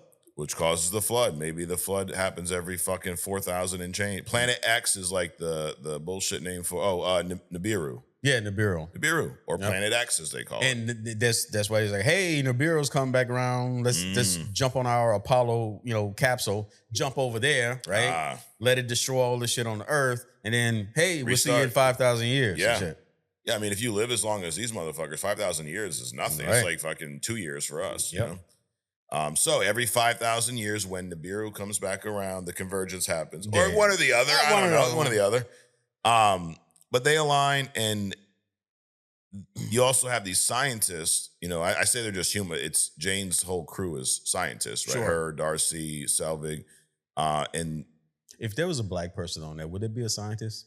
Probably not. It'd be the truck driver. I'd be the truck driver. Ghostbusters. Yep. No black person was ever a scientist. They were always a fucking the dude didn't have a job or all kinds of bullshit. There's all kind. Even in the female one, she was like a trained one of the people that sit in the box at the train and give out tickets or some shit. Yeah, it's pretty bad shit. We also know what happens to black people in horror movies. What there's that. First few minutes, dude, it's a wrap. Yep. Well, at least in Ghostbusters, they let him, stay through the whole movie. Okay. Do baby steps, dude. We're getting there, Yeah. It's all about inclusion. Right. So you get the scientists. It's one thing that's cool about this movie is looking at the different views of the convergence, right? You have scientists looking at it in one way, and then you have the Asgardians and these other motherfuckers looking at it in a completely different way. Sure. But they do kind of figure it out, and we talked about when they're throwing the car keys and things like that into these little portals, So what is Malekith's master plan in here? Because it's hard to figure it out with this shitty ass fucking movie, but I got it for you. So the ether, the reality stone, it's very powerful. And he wants to get that ether, and he needs to stand in the center of the convergence, okay, which happens to be in Greenwich, London. And then he wants to unleash the ether. It would shoot through all the portals. Now they're all lined up. It will shoot through all of these portals, all of the 9 realms, and infect all of those at the same time. Get rid of all the light and shit because it's dark matter. Right. And now the lights are off. The dark elves can thrive. He's trying to save his people, dude. Now, it's kind of like the Thanos thing. I hear you, Malekith. But how many fucking realms do y'all motherfuckers need? Right. Can't you just turn the lights off in your realm? That. Is the light from our realm seeping into yours? Shit. Put up a fucking blinds. You got blinds. You just put up. Well, I mean, if light was seeping through all the realms, other shit would be seeping through the other realms. True. So to your point, how many fucking realms you got to destroy? Mm-hmm. Just, or how about this? Put one of them fucking pillows on your eyes. Yes. There you go. What? Actually, what they should do is call Bill Gates. He's trying to block out the sun here, right? Or he was at one point. Windows version 3 or some shit. Why don't you just snatch him? Instead of trying to get the ether, bring Bill Gates to your realm. There you go. Have him fucking fix it, Done. There you go. Problem solved. That's what we do, Adrian, is we solve problems. But yeah, this movie, now I will tell you this. As bad as this movie was, as bad as it still is, as bad as it ever will be, it was a little bit better on the rewatch. It may just be because I haven't seen it in forever. It was a little more tolerable on the rewatch, but it's still probably 5 steps below a post-shower shat. It's kind of a in the shower shat, and then the drain gets clogged and you step in your own shat. Well, you got to step in it to break it up so it drains, right? Yeah, but you can't just leave it there. Yeah, would you rather do that or have a post-shower shat? I'd rather have a post-shower shat and then step in all in my own shat, that. Yeah, so Thor, the dark shat. Corn doesn't go down the holes. Oh, man, then stop it on the fucking, get out of there. Anyways. Well, that is Thor: The Dark World. We talked about what it sets up. You named the Infinity Stones for the first time. Also, at the end, we see Loki, the trickster, the ultimate trickster, when Thor goes back to Asgard to tell Odin that he doesn't want to take the throne. Wants to go back and be with his little girlfriend. Oh, my God. Odin is not really Odin. It's Loki, disguised. This motherfucker faked his death again. This dude. I don't know who causes more issues for their friend / brother. Is it Bucky for Steve or Loki for Thor? You two motherfuckers should be banned. Not on the team anymore.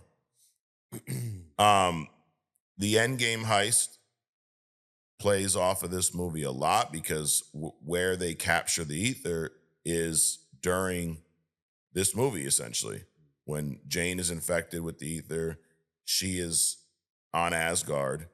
That's when Thor and Rocket go back to Asgard, back in time, and they take the ether out of her body, So there's that. And then it also helps kind of expand the MCU into the cosmos a little more, which leads right into Guardians of the Galaxy. So again, I will not say it's a good movie. It's really not. Is it a necessary watch? I think so. Because of Endgame and Loki and Guardians and the stuff that comes after. I do think it's a necessary watch. Got it. But is it my favorite Thor movie? No, not even fucking close. So what's on the schedule for next week, you all ask? Iron Man 3. I know we're a little past Christmas. That's okay. You can watch a Christmas movie off Christmas season, right? Oh, Christmas is next week, right? Yeah, just about. Hey, it's going to fucking look like Christmas out here tomorrow anyways, or maybe even today. Well, according to what they say, we're supposed to get like, 2 to 3 today and like 11 to 13 tomorrow or some bullshit. And then the other day it was 28, blizzard conditions and this and that. And then first it was 8 inches. And I mean, you're going to come up a few inches short, you know? It happens, I guess. But that is our Thor Dark World segment. We're going to move on. We're going to talk about a character, though. I got a new segment here. It's called Who the Fuck is... Fill in the blank. Who the fuck is Odin, Adrian? That's what we're going to talk about. Who the fuck is Odin? The All-Father. The All-Father. Yeah, so the beginning of the All-Father, he is the son of Bor, okay? The second king of Asgard, and the giantess Bestla. His mom was a giantess. Not a scientist, a giantess. He has 2 brothers, Vili and V. So did Bor have to just put on a full body condom? Yeah, I think so. Go feet first in that shit? It doesn't say if Bor was a giant or not, so I don't know. He's a little fucking midget fucking Well, that's what I'm saying. Yeah. You know, if you just regular dude. I mean, one of them had to be regular, right? In order for Odin to be regular. You would think so. Yeah. Yeah. But now we also know giants aren't really giant because the frost giants are like regular size. Maybe giant is a metaphor. But anyways, in the comics, Odin didn't just lose his eye in a random battle or some stupid shit like Nick Fury did with the stupid fucking cat. He actually sacrificed it at Mimir's well to gain the wisdom he needed to stop Ragnarok. That's in the comics. He also hung himself from the world tree for 9 days to master the runes. It's a lot of fucking work to try to learn some spells and shit. You hung yourself from a tree for 9 days? Well, that's what Thor eventually ended up doing to become Rune King Thor, right? Okay. Did he? He kind of did the same thing. Hung himself, gave up both of his eyes. Oh, that's right. That's right. So after his father Bor fell in battle, so maybe he wasn't a giant, Odin and his brothers, they fought Surtur, the fire giants who we've actually seen in Ragnarok. Vili and V sacrificed their lives to save Odin, and they transferred their life force to him, which created, what, everybody? The motherfucking Odin Force, the source of his godhood. So he kind of became a god in a way. He, takes his brother's life forces, and he already sacrificed his eye. Odin sacrificed some shit. But let's talk about the Odin Force and his power. Because Odin Force is his primary power source. Now, you pointed this out several times. Outside of the powers, Asgardians are bigger, stronger, fast. Like, forget about the Odin Force for a minute. Odin at his base is pretty fucking powerful. Yes. From a strength, speed, that type of shit. They're gods because look at the rest of them. They just highly trained at what they do. Right. But Thor is the strongest of his people. Of all those motherfuckers, even though his people are like, I think the average Asgardian is like 10 to 12 tons you can lift. Okay. Highly durable. They can probably withstand small caliber bullets, 45, shit like that. Yep. So their physiology is, stronger than above ours, and obviously they're longer lived as well. But Thor is the epitome of the strength for his, and Odin is the force that maintains the realm. Got it. So Thor is like their Brock Lesnar or like Mike Tyson in his prime or some shit. I wouldn't put it that way, but sure. Peak. He's peak. There you go. So Odin Force, though, is Odin's primary power source. It allows him... No, because see, Tyson, all these cats, they had to train to become these things. Thor is just... Oh, he's just there anyways. Okay. The warrior aspect is just how they are. They train just like Wonder Woman. They train to be warriors and shit. But Thor is just... He is. He didn't have to train to be the strongest. He just is. Damn, he just showed up like he was born like this. Yep. Odin Force. It allows Odin to manipulate vast amounts of magical energy for almost anything. Sounds like some Wanda shit. You do whatever the fuck you want with this shit. He can teleport entire dimensions. He can revive the dead. He can shatter planets. Now, this is based off the comics. Obviously, this is not the Odin we saw on screen. No. But even without magic, he's a master tactician and a warrior who has fought for thousands of years. Right. He's got that spear of heaven, the Gungnir, they call it. Never misses its mark. He throws it, it's going to always fucking hit. He's got this 8-legged magical steed. What's it? Sleipnir? Everything's got a near. Mjolnir, Gungnir, Sleipnir. Thornir. Thor, yeah. And then Hugin and Munin are his 2 ravens. They act as multiversal eyes and ears. The Odin sleep. He's got the Odin, because the Odin Force is not like unlimited, right? He's got to kind of recharge it at times. Right. So he goes to this Odin sleep where he enters a deep sleep, almost like a fucking coma, which he did in the first Thor movie. Right.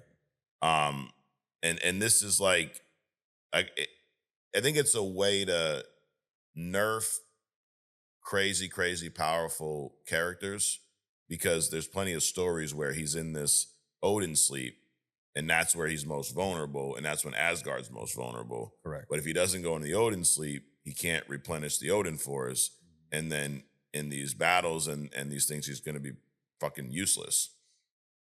That's a shitty handicap, though. Yeah. You know? Yep. I mean, like, everybody is it's almost like you can't publish the movements of the president of the United States, right? It's like, you can't let everybody know this dude's about to go to sleep, because that's when everybody's going to attack. Right. They're just sitting there waiting. He's sleeping. Let's fucking go. Let's go. You know? It's like when you're your kid, your parents fall asleep. It's when you sneak out, right? You know, and that's it. Actually, if Mike don't, no, I never did that. You don't do it either. And then he is the king, dude. He's the fucking king of Asgard. Yeah. Thor, they're very different, Odin and Thor, personality-wise. Odin is driven by survival. He will make the hard choice even when it's cruel. I mean, he's banished Thor from Asgard in the past. He fucking like, oh, Loki's dead. Who gives a fuck? Move on. Like it's kind of a fucker sometimes, you know? Very tough love. Probably a good way to put it. This fucker's not worthy of this hammer anymore. Yeah. Let me fucking shoot it down to earth, and him too. Right. Which he also does in the comics. Right. Fucking, fuck you and your hammer, bitch. Wait a minute. If he was so unworthy, why would he send him and the hammer to earth? It's like, I would just take the hammer away from you and just, ban you from the house. Well, it's a tough love. He wanted him he wanted him to be worthy. He wanted him to find his worthiness again. But at the same time, like, see that right there? I'm gonna put it right there. Yeah. Yeah, you can't touch it, right? It's right there. Yep. Figure it out, bitch. And even in some modern runs, you kind of see a more tired, grumpy Odin who's haunted. I mean, this dude's like thousands of years old. Dude's gonna get fucking tired at some point.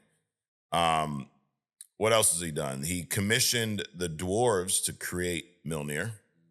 And he obviously talked about the enchantment that he put on it. He's a badass motherfucker, Odin. Right. Oh, yeah. We've also learned in the MCU, he has done some fucked up things too. He's the classic, we're going to rewrite history a little bit. These other beings from other realms, there's some times where, the Asgardians may have not done things the right way, sure. Right? Which we've seen. Hela is the one that kind of came back and was like, yo, what you really don't know about our dad, motherfucker. Look at all this fucked up shit we used to do. Right. Like when they tear down the paintings in Asgard, and yo, look at this shit behind that, motherfucker. So. Well, also typically, and this was something that was consistent across all the mythologies, is that they would change themselves. I don't know what it was about human females, but they got fucked a lot. So they would change themselves into different things, different people, different whatever. Even some of them, they would just turn into animals and go rape some people and stuff. Kind of sounds like something else, Adrian. The Anunnaki, when they created Adam, right? They're like, hey, go down there and fuck everybody's wives. I thought you were going to say Epstein. Oh, no, they're kids. They're kids, yeah. That's different. But that's what the Anunnaki did, right? Yeah. They bred these hybrids, and then they went down here and impregnated all of these, Homo erectuses or whatever the fuck, and created us. If you believe in that, story. Whatever story you want to believe in, dude. But that's our religion here on Only Comic.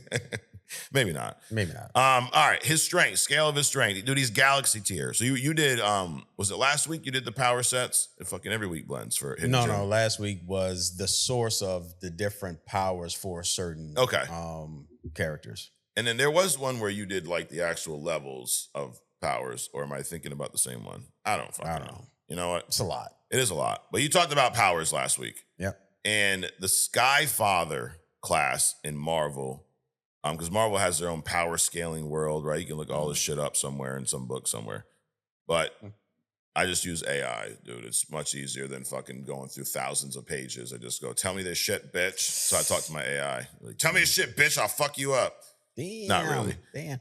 Show me how to make mashed potatoes. That's how most people use it. Yeah, no, I'm using it to learn about the Skyfather fucking power class. There you go. This tier is above the Herald tier. So Silver Surfer and Thor, they're in the Herald tier. The abstract tier, like Eternity and Galactus, is above the Skyfather class. I'm gonna look into this and go through. That's a fucking interesting. Wait a minute, so Galactus could whoop Odin's ass? He's above him from a power scale level. Doesn't necessarily mean he can whoop his ass. Yeah, okay, got it. But from a straight up power set, yes, he's above him. Now, Odin can lift well over 100 tons easily, but it's his striking power which really sets him apart.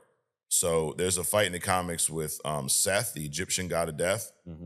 Their blows were so powerful, they were felt across every dimension of existence simultaneously. Damn. So yeah, he can lift 100 tons, but it's the force of when it's like the Mike Tyson thing, right? I'm sure there's a lot of people that can bench more than Mike Tyson could. Right. But get hit with one of those motherfucking punches, dude. Yeah. Holy shit. You might fuck around and make a movie as bad as Thor: The Dark World after getting punched in the head by Mike Tyson. Odin has taken direct hits from Galactus and survived. Okay. That's impressive. He can withstand nuclear level blasts and planetary collisions without a scratch. And even though he's old as dog shit, Adrian, he's old as white dog shit. You ever see it's left outside for a long time, starts turning white? I have seen He is old as white dog shit, but he can move at speeds that exceed the speed of light when he's using the Odin Force to augment his reflexes. And if you ask scientists, nothing can move faster than the speed of light. But Odin can. Talk about his fight style a little bit. He's energy manipulation. He's a good long-range fighter. The Odin Blast is like his finisher. It's a concentrated beam of pure magical cosmic energy from his hands, or Gungnir. It has enough power to snuff out a star or shatter a galaxy. You could never have this motherfucker on screen like that. No. That's why he's just fucking around riding horses and yelling at Thor and shit, you know?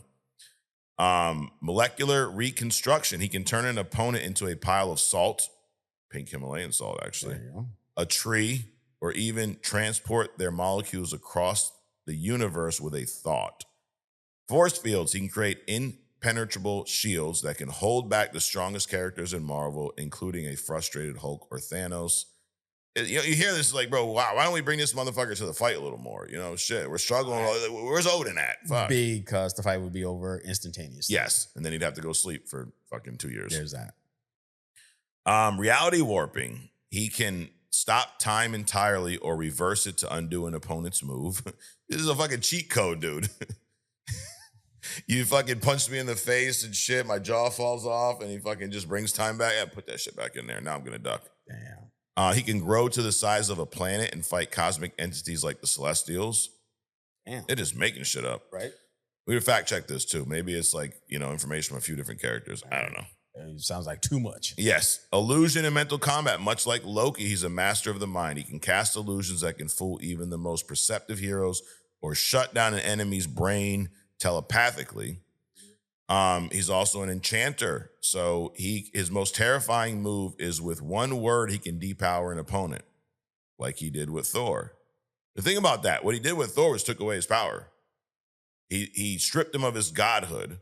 He's done this to entire armies of Asgardian enemies. He can summon the Destroyer armor to fight alongside him. He can command the souls of fallen warriors from Valhalla to overwhelm an enemy. He can do just pretty much whatever the fuck he fucking feels like doing. Well, let me ask you this. Yes. If you know you're going to go up against an opponent that can literally make you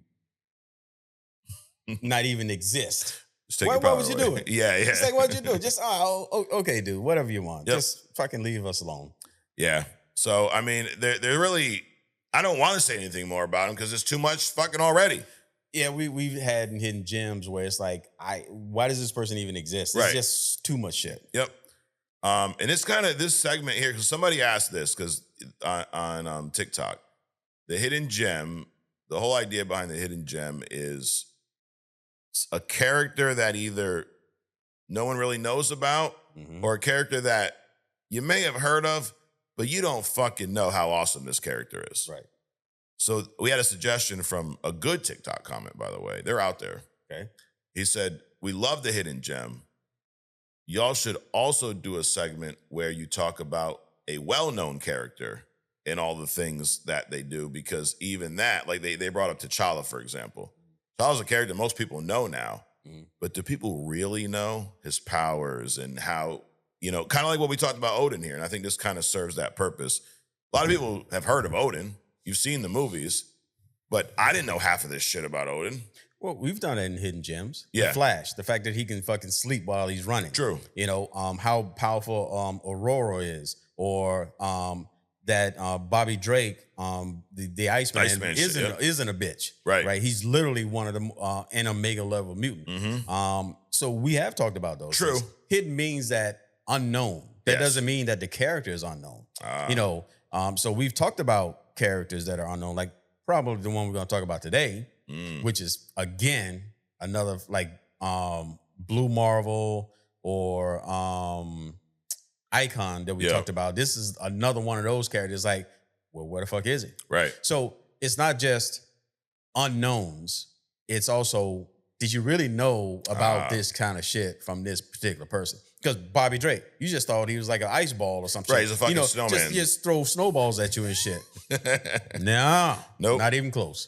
You know what it is, Adrian? They just want more deep dives, So we give the people what the fuck they want. Now you get a twofer today, okay? Yep, you get deep dived up into Odin Force, and you're gonna deep dive into something a little bit later in the hidden gem, Adrian. Damn. So last thing, I'm gonna give you a couple crazy things that this motherfucker has done in the comics. One of them, the Galactus headbutt. Odin headbutted Galactus so hard it knocked them both unconscious and sent them heading down to Earth, which is impressive Galactus. He repaired the moon after a massive battle. Odin casually waved his hand and completely rebuilt the Earth's moon. I guess they fucked it up. It was in the way, And then a celestial battle. Hey, those mechanical devices, it's got to sit there and watch, and it's in the way. Got damage trying to get all, like reporters, with the cameras, they always the moon's trying to position itself like, damn, this is a good fight. Got it. Shit happens. You're saying is the moon isn't real. It's not a moon. I didn't say that at all. Okay. Well, it's definitely a moon. Yeah. And some shit would happen if it wasn't here, which supposedly was happening, and then the moon showed up and it corrected something. After the flood, maybe the moon settled everything back down. Was it every 5,000 years? I don't know, He also once donned the Destroyer armor, grew to 2,000 feet tall, and wielded the Odin sword, a blade capable of ending the universe, to fight the entire fourth host of Celestials at once. That's just some insane shit, dude. Like what are you even saying right now? Yep. But there he is. So you ask everybody, who the fuck is Odin? That's who the fuck Odin is right there. A badass horse riding, beard having, spear throwing, Thor smacking, Frigga smashing motherfucker. There you go. Put that, caption that, bitches. All right, Adrian, it's that time we will from one road to the next road here. 2 roads. You like 2 roads? Like the beer? Good old 2. Another thing we're promoting that. No, 2 roads. If you're out there, send us some fucking beers, dude. Shit. Oh, 2 roads, not Dusty Roads, right? No, not Dusty Roads. Not my man Dusty Rhodes, baby. The American dream, baby. He's gonna lay it down and whoop your ass. Anyways, the road to Secret Wars. So let's kind of give a little recap, because dude, we're moving through these books, dude. Yeah. There's fucking, read a comic, read a motherfucking comic. You can do that here with us. So far, what happened last week? Civil War 5 and 6 last week. Amazing Spidey 535, 36. So in these stories last week, Tony took Peter on a tour to Project 42. which is a fucking prison in the negative zone. Bad move. That don't jive with Petey. Petey wants out. That was his breaking point. Peter grabs his family and gets the fuck out of Stark Tower. They fight. Nice little cool fight.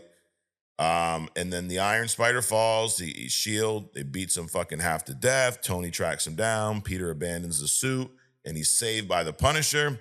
Punisher's killing too many people. He joins the team and then Cap fucking whoops his motherfucking ass because he kills a couple villains or, former villains.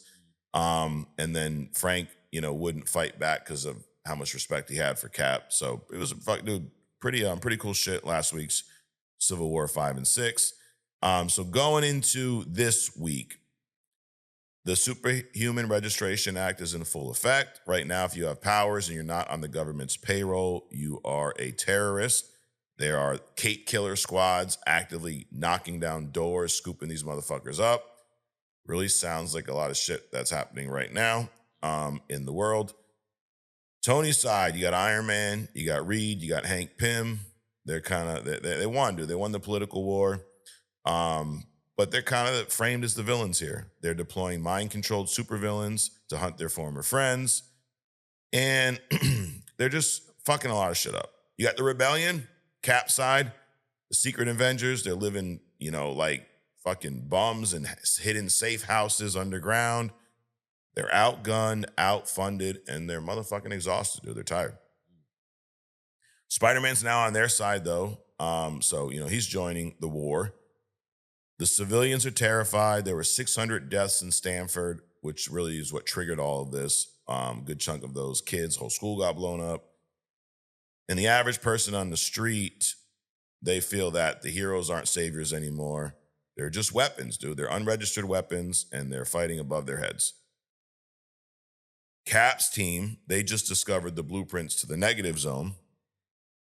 They're gearing up for one final suicide mission to break their friends out. I mean, that's right up Cap's alley, right? You got my boys in the negative zone. Punisher actually helps them get the blueprints, and their goal is to show up in that bitch and break these guys out. So that's about where we left off.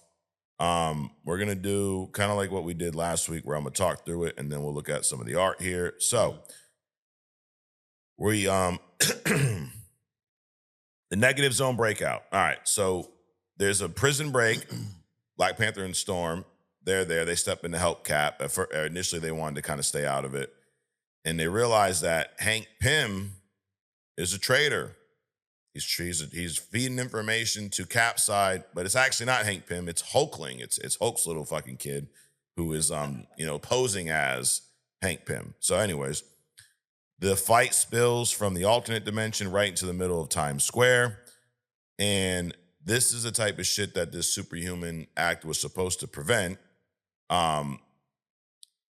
What's happening now is the public is looking at these motherfuckers like, dude, what are y'all doing? Like, this is some bullshit. In Spider-Man 538, you kind of see Peter's point of view of this. He's trying to keep his family alive in some cheap motel. Kingpin put out a hit on Peter now that he knows Peter is Spider-Man from prison. So that sets up something that really fucks Peter up again, dude. Aunt May, she gets taken out, dude. Gets fucking smoked. Which is crazy because she's one of the ones who was she wanted, like, yeah, Peter, fucking tell everybody you're Spider-Man, dude. Came back to bite her in the ass. Now, there's a fight in this Civil War 7. And again, we'll look at the art in a minute. Cap is he's beating Iron Man's ass. Vision helps him. So he learned from last time. Last time, Iron Man beat the fuck out of Cap. So Cap learned from that. He has Vision come in and fuck up Tony's suit. So he can't fucking use his all the shit he was using, to analyze the way he fights, all that bullshit. Nope. And he starts bashing Tony's armors to pieces with his shield. And he's ready to deliver that final blow, dude. Unfortunately, there's a group of kind of working class people, cops, firefighters, EMTs. They all tackle Cap to try to stop him. And this is where Cap realizes that he looks around as the city's fucking burned. I mean, think about all these guys fighting in Times Square, these superpowered individuals. Shit is fucked up right now. Sees the burning city, just regular people being terrified. And he comes to the realization that we ain't really fighting for the public anymore. We're just fighting each other. And he fucking surrenders, dude. He stops. He literally was like, he could have probably killed Iron Man if he wanted to. He stops. And the quote for this moment was, he says, they're not arresting Captain America. They're arresting Steve Rogers. A lot of people were upset that Cap gave up when he was winning, which I get.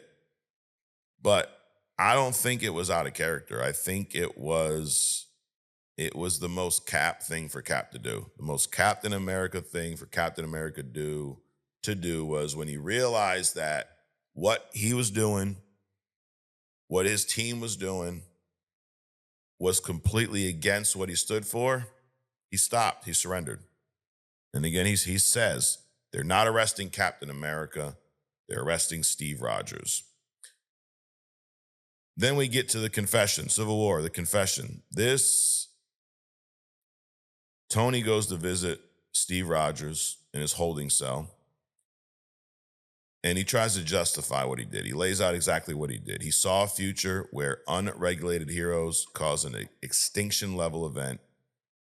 He believed if he didn't take control, the government would have Sentinels wipe them all out. So his thing was kind of, I don't want to do that. So let's just abide by the rules. Let's enact this Superhero Registration Act. Let's just fucking follow suit so that they don't take us all out at some point. So some Thanos 50% shit. Kind of, yeah. Whatever. And then obviously Steve was against that.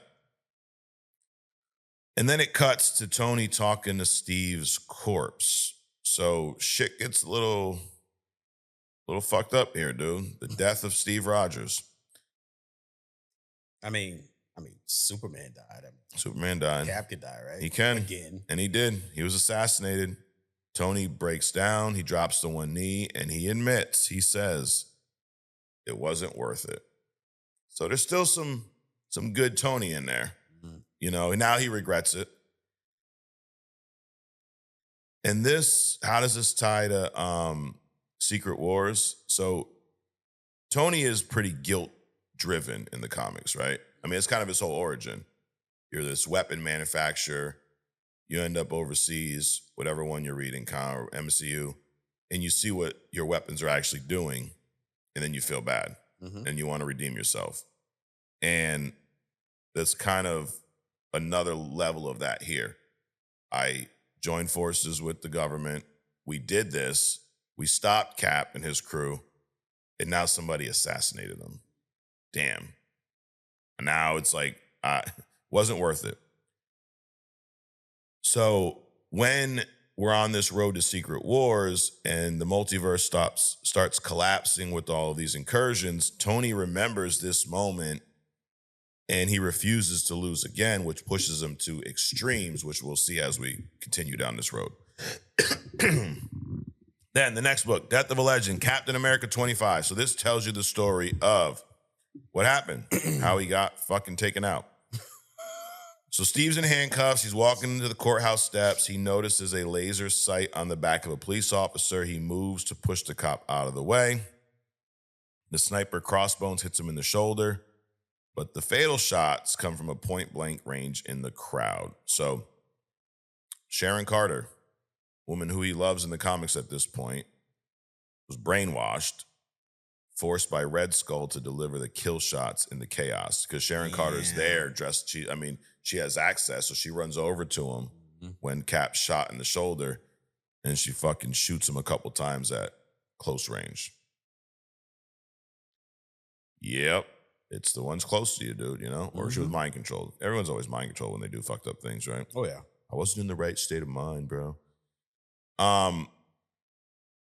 This is a great ending. This, like, Civil War in the comics, as much as I love the movie's phenomenal.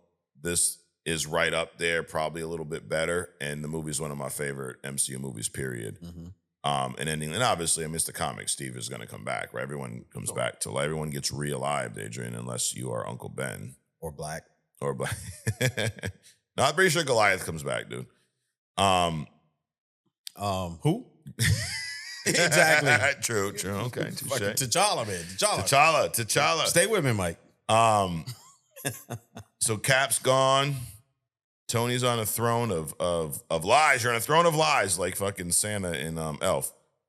And Earth's vulnerable again, dude. Next week, though. Wait a minute. Earth's vulnerable because Cap's dead? Cap's gone, dude. Damn. Well, not only is he done now, like his whole dark event, whatever, underground Avengers, I forget what the fuck they were calling them.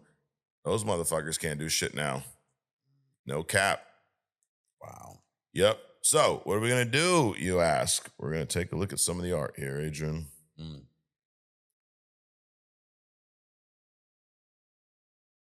Boom. All right. Let's see. Come on, bitch. Change page. All right. Fuck, man. Making me look bad here live. All right. Let's see. This is 7. This is the end. So here they are in the negative zones. You can see. Hold on. Yo. Oh, fucking dumbass motherfucking bullshit. Thank you, Adrian. There you go. All right, now you can see. Here, let's back up. There you go. There's Civil War 7. Boom. Nice little splash page here. Here they are in the negative zone. Avengers assemble. At this time, Adrian, he doesn't know it. It's the last time he's going to say that motherfucking phrase. Is he about to be dead, bitch? Damn, stomping the fuck out of this motherfucker, too, right here. Look at that shit. There's Spidey in the house, fighting Lady Deathstrike. Look, what a shocker. Who's right next to Spider-Man, Adrian? Right. Motherfucking Venom. Dumbasses. Maria Hill being a bitch, like always. Damn, bro. Reed's getting punched in the face by Spidey. You got Cloak in the back. And then Cloak they want him to, I should have backed up a little bit. They're all in the negative zone, and they're like, Cloak, fucking take all these motherfuckers and move them out of here. Mm-hmm. Yo, that's a couple right there. So you know what? Cloak and Dagger? Cloak and Dagger is one that maybe on the next time I do a who the fuck is, who the fuck is Cloak and Dagger? Yeah. Because they're, the way they're tied together and their powers and how they offset is pretty cool as shit. Yeah. And there's someone that we've not seen enough about, I know they had that little bullshit show. I never really watched it, though. I didn't either. No. So Cloak grabs all these motherfuckers up, drops them into Times Square because you don't want to be fighting in the negative zone, right? You want to fight in our zone. And they're tearing shit up, bro. They're fucking shit up. Dude, Spidey's really giving the business to, what's his name here? Reed. That's Reed. Yeah. Lady Deathstrike's in here. She's slicing up fucking Cap. Venom's in there fucking. They're all going for Cap, dude. They got the leader. Yep. But look who shows up, bro. Your boy Namor. And then we got the damn cyborg Thor. He already killed somebody. Fucking bring him back, right? Why not? And then these two motherfuckers, dude. Cap and Iron Man. Iron Man's talking shit, too. He's like, he's like, let's hope I don't have to put you through all that again, all that pain again. And then Cap's like, oh, it's going to be different this time, motherfucker. He didn't say that. I added that in. And look at that. Vision sticks his hand right through Iron Man's body, and he compromised his armor. And then he gets his ass whooped. Things in the house. But really what everybody came to see was this shit. Oh, yeah. Oh, this motherfucker. Who's this? Hercules over here? Smashes. Oh, he's picking up Mjolnir and smashes the cyborg Thor. It's got to be a fake Mjolnir then. Dude, look at Iron Man. Your boy, Adrian. You're doing your boy dirty. Fucking whacking him with that shield. Oh, you can see his face. Oh, is that going to happen to Doom and it's going to look just like that? No, bitches, it's not. Stop fucking saying that stupid shit. And there you go. The firefighter, the cop, they're all, dragging Cap down. See, it be your own fucking motherfuckers, dude. And this is where, he looks around, dude. Look at Times Square. It's fucked. So this is where he comes to the realization. He says that we're not fighting for the people anymore, Falcon. Look at us. We're just fighting. And he surrenders. Tells his team to stand down, says that's an order, takes off the mask, bounces Punisher, picks up the mask, and he healed up pretty quick from that ass whooping, by the way. And then this is where they start the initiative, where in every state, there's a team of superpowered people to be heroes when they need them, pretty much. But they're, commissioned by the government. Yeah, government rolled. Of course. Sounds like something else we're doing, right? And they keep using the negative zone. They keep popping these motherfuckers in there. Why not?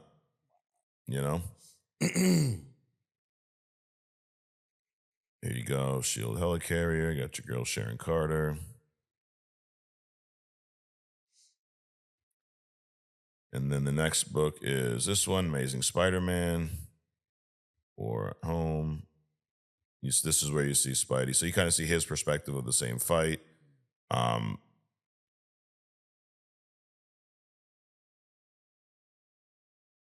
May and MJ. And this is where Kingpin calls a hit on Spider-Man, on Peter Parker now, because he knows who the fuck he is from prison.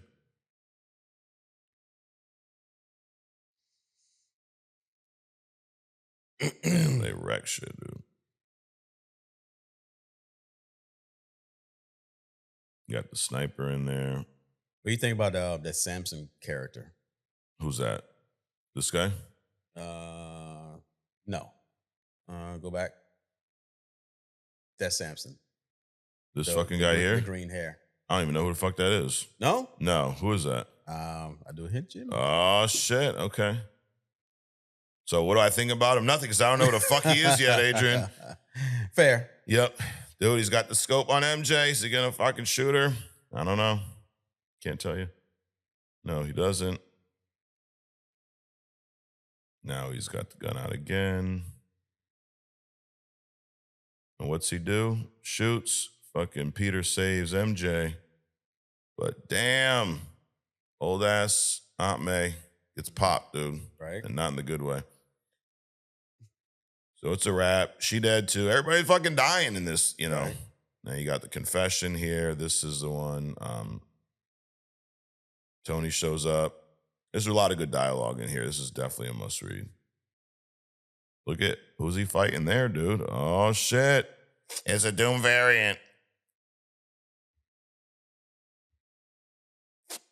They're kind of going through their whole history here. There he is. Fucking dead. And that's where he says it wasn't worth it. Where is it? There's one more. Oh, fuck. I just spoiled the whole thing for y'all. Anyways, we'll just cut to the end since I just fucking spoiled it. But as you can see here,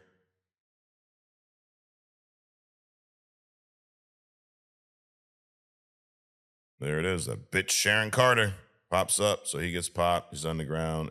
But we find out later she's mind control. She shoots him twice. And there he is, dude. And now she realizes what she did. What did I do?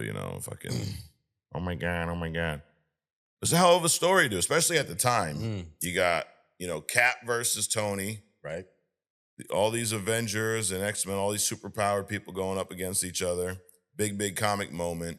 And what was cool was most of the Marvel stories at the time were part of this event. So you had X-Men comics, Fantastic Four, right. Fucking Deadpool comic, all are in this event. We read certain issues because we're on this road to Secret Wars. But you could spend, dude, a couple months going through all of the shit that tied into Civil War at the time.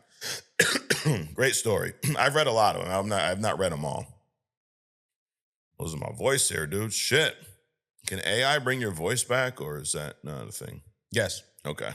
Yeah, I'm gonna AI over all this so it sounds good, when just speak a few words into it, it'll learn your voice, and then type out what you need to say. It's a great idea, dude.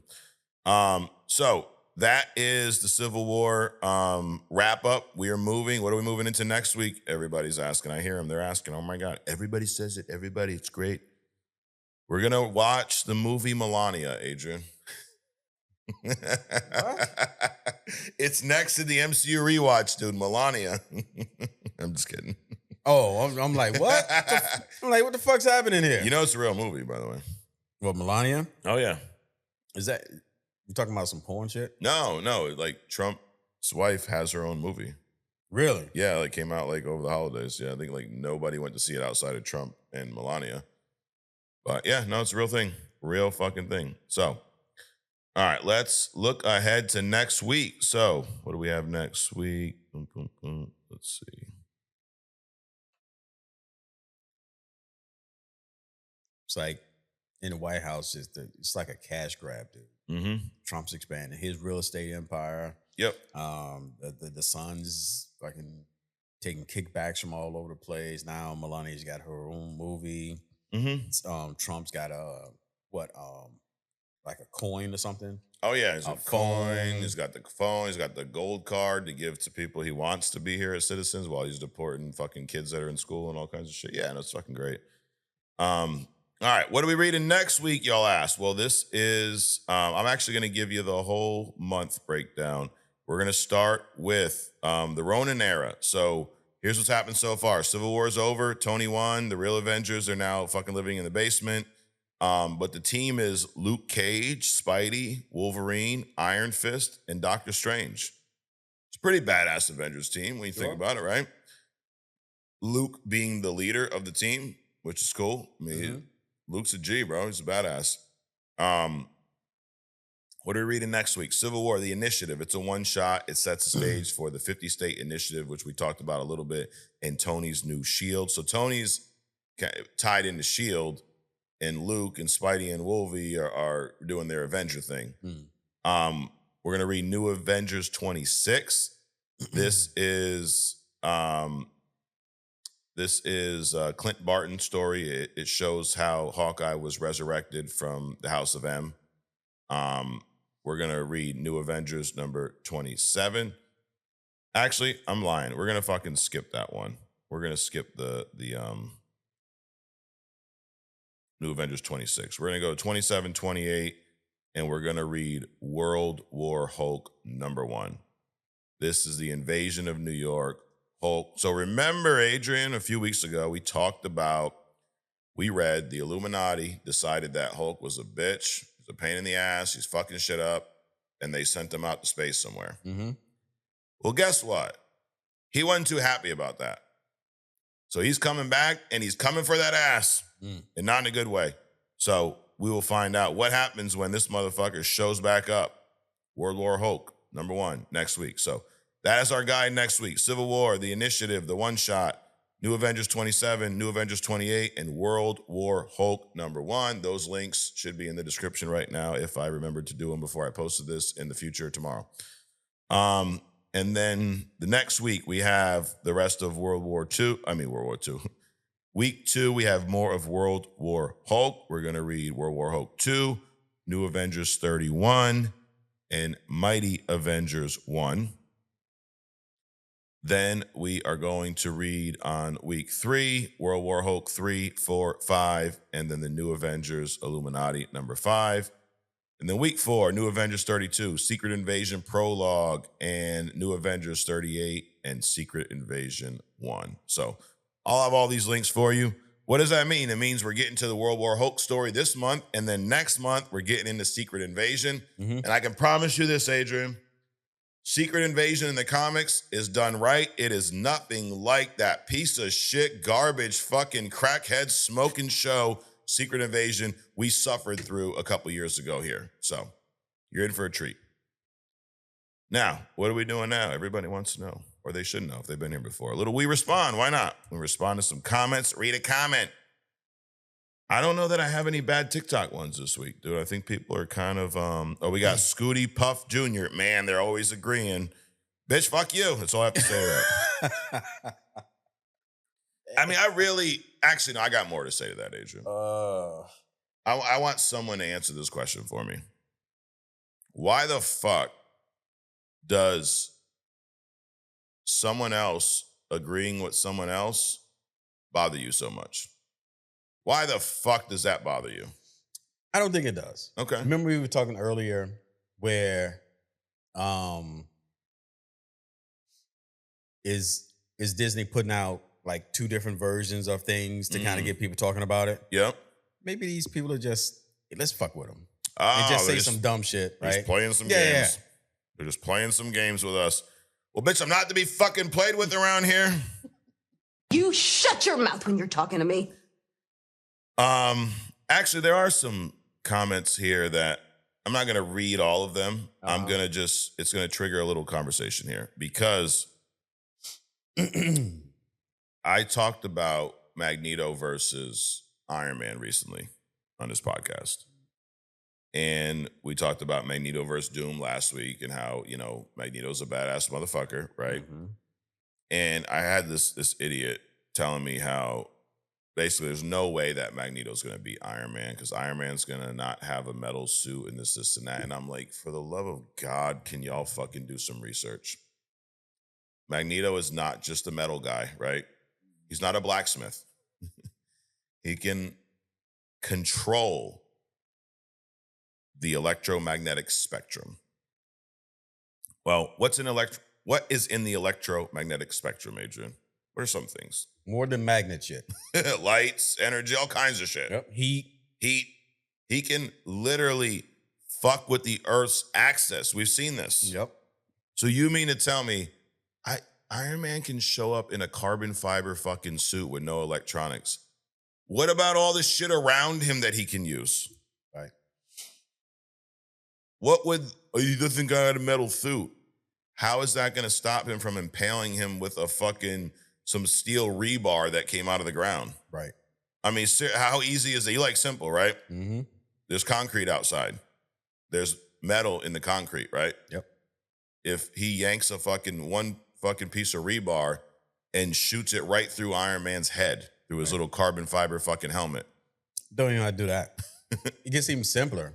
Just take a iron ore grain, move it at the speed of light. Done. It's a wrap. As the kids say, low diff means low difficulty. Or, if you don't like that one, just encase him in a city of concrete until his life support goes out. Yep. What? It's too many ways. It's silly, dude. Or the one I described a few weeks back. All the iron ore around you, right? Just have it go. Just find a slot. Do some Ant-Man shit. Mm. Just find a slot, a slit, some micro fucking crack in Tony's armor. Yep. And then just eat that bitch from inside out. Damn. Just run iron ore, microparticle iron ore in his armor from the inside out. Just liquefy him. It's easy. As I said, it's low diff, as the kids say, There you go. All right, let's get into some good comments. Name tag Alexander says, dope episode, fellas. Well, thank you. That was our plan. McSkeeter, shout out to the interns. McSkeeter says, just wanted to thank you guys for making this podcast. It's been a rough week. Long story short, my dog was lost for 2 days. Damn, that sucks. Until me and my fiance found her curled up in the woods 3 miles from our house. This podcast truly is one of my coping mechanisms with the stress of life. So thank you guys again. As always, AWOP, gentlemen, I can't believe I'm watching Thor Dark World again. Yeah, I'll believe it, dude. I love all the news and rumors, the organic web shooting. I could take it or leave it. The top 5 Marvel shows. 5, WandaVision. 4, Wonder Man. Oh, wow. 3, Punisher. 2, Luke Cage, Daredevil, Born Again. And 1, Loki. As always, y'all keep it real and see you next time. Nice. Wait a minute. What up? I'm trying to figure out this dog thing, right? Because Ring should have found him. Oh, yeah. What's up with the Ring? Should have found him. For real. Where's all that shit at? You lying motherfuckers. Yeah. You didn't help fucking McSkeeter. He had to go find the fucking dog himself. Right. Your bullshit. Unbelievable. Then the Ring's trying to piss me off today. You brought it up, Adrian. Were you trying to help them get me all fucking hot and bothered here? Yeah. DJ Super Soldier said, just got done with this week's issues on the reading guide. The artwork in Cap 25 is fantastic. Yes, it was. Let's see what else we got here. Todd Taste. You mentioned how big, fast, and strong Hulk is. I remembered for all intents and purposes, he's a super soldier on 1,000. That's a good way to look at it. They have to nerf him in these movies because the fights would be over in 10 seconds. That's true. I mean, just would fucking squash everybody. Akeem Amor, AWOP fellows, with all the stuff y'all talk about, y'all might have to change the title to Everything Including Comics. So here it goes. I haven't had Subway since they stopped the $5 footlongs. I even remember when you can get 2 for $8 because I'd housed both of them. Oh, damn, you weren't fucking around, bro. That's OG big bag status. but I refuse to pay a premium for a subpar product. And Olive Garden lost me when they took their chicken and broccoli pasta off the menu. Hell, they sell the salad dressing in the store. I'll make my own salad. And y'all said they even changed the bread so they can kick rocks now. Yep, yeah. Fuck them. And the soups and salads. No, that's Panera. Panera. Yeah, it don't taste the same.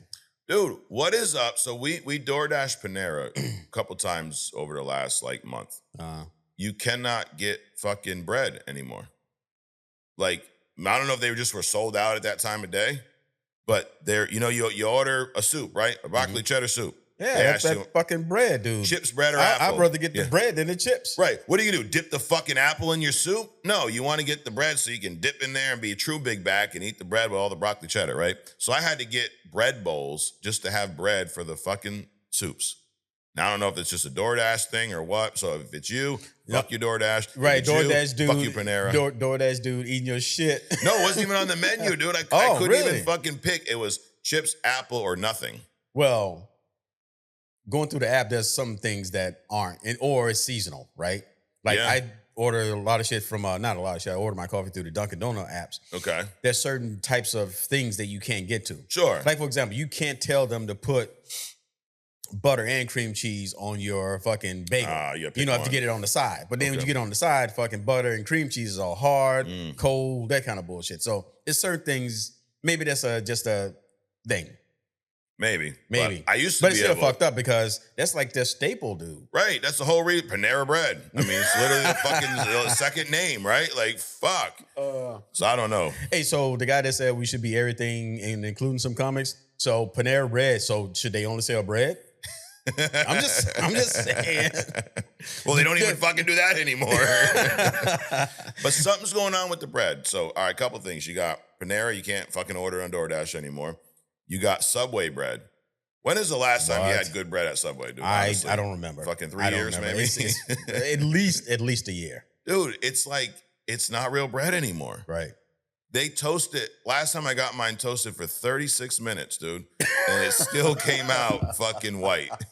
It still came out untoasted. Damn. 36 minutes. I'm like, put it again, and it still wasn't toasted. I don't know. What kind of bread is in a fucking toaster for 30 minutes and doesn't get burnt? All right. Fake bread. That's what kind. Damn. Plastic. It's probably fucking plastic, dude. It's just shit does not. The taste, it's the shit they're putting in our food. They're changing it. The ingredient. Even I saw you nibbling on some candy, dude. Take a fucking Reese's from today. And if you could fucking go back in time and get one from 10 years ago, guarantee you it don't taste the same. Well, there's a lot of shit. I mean, they took the there's some shit. So preparation H. Yep. Oh shit, we're going. So you could put it on your eyes to get rid of puffiness too, right? Yep. So they took that ingredient out, right? Because it's a deflammatory kind of a thing, right? They come up with all these fucking different versions of Coke and drinks and things like that to throw you off, that they changed their fucking thing to lower their cost. Right. Now, I can guarantee you it's not the original. Well, the original had cocaine in it, but I'm not talking about that one. Not that original. Or the one with pure cane sugar. I saw you with the glass bottle. Yep. There's a different Coke in that glass bottle than what's in the can, than what's in the fountain drink. And absolutely. But, and this part I don't get. Well, I do get it. If you buy something, Coke will, because they can't, other countries won't allow them to ship their poison to the other countries, right? So they will, out of the same fucking place, make the non-poisonous shit and send it. I'm not saying Coke, but I'm just saying in general. Companies, don't come knocking on my door, fucking Coke. They will make a product and ship it to the country the way the country wants you to, but they'll sell us the fucking poison. Right. Well, and that's because of the whole medical fucking loop of things that they got going on. They want you to be sick so they can treat you for the rest of your life. But then they're going to sneak in some things that make you live a little longer so you can stay hooked on their drugs just a little bit longer. Right. You know that anyway, pharmaceutical commercials are banned in almost every country but the U.S. And they're getting worse, dude. Hey, well, this will help you go to the bathroom. I mean, you might shit out your internals along with the shit, but you're going to shit. There was one recently, and I certain ones will catch my ear. Like, it was one about asthma. I've had some asthmatic issues throughout my life. So I'm listening to it, and they go through, and then at the end, they go, stop taking this medication if you have died, come down with this case, that case. Like literally, like it may result in death. Like, right. Well, and then it says possible side effects, shortness of breath, asthma. So wait a minute. The asthma medication, one of the possible side effects is shortness of breath. Bitch, do you not know what the fuck asthma is, you fucking crackheads? Anyways. All right, Bro Man Williams. What up, bro, man?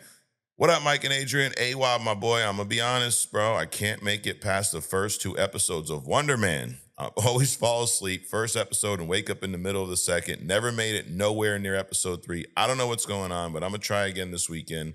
I'm a pretty balanced guy when it comes to story, action, but goddamn, bro, they need to kick up some kind of action. Well, I will tell you, if you're looking for action, it's not that show. No.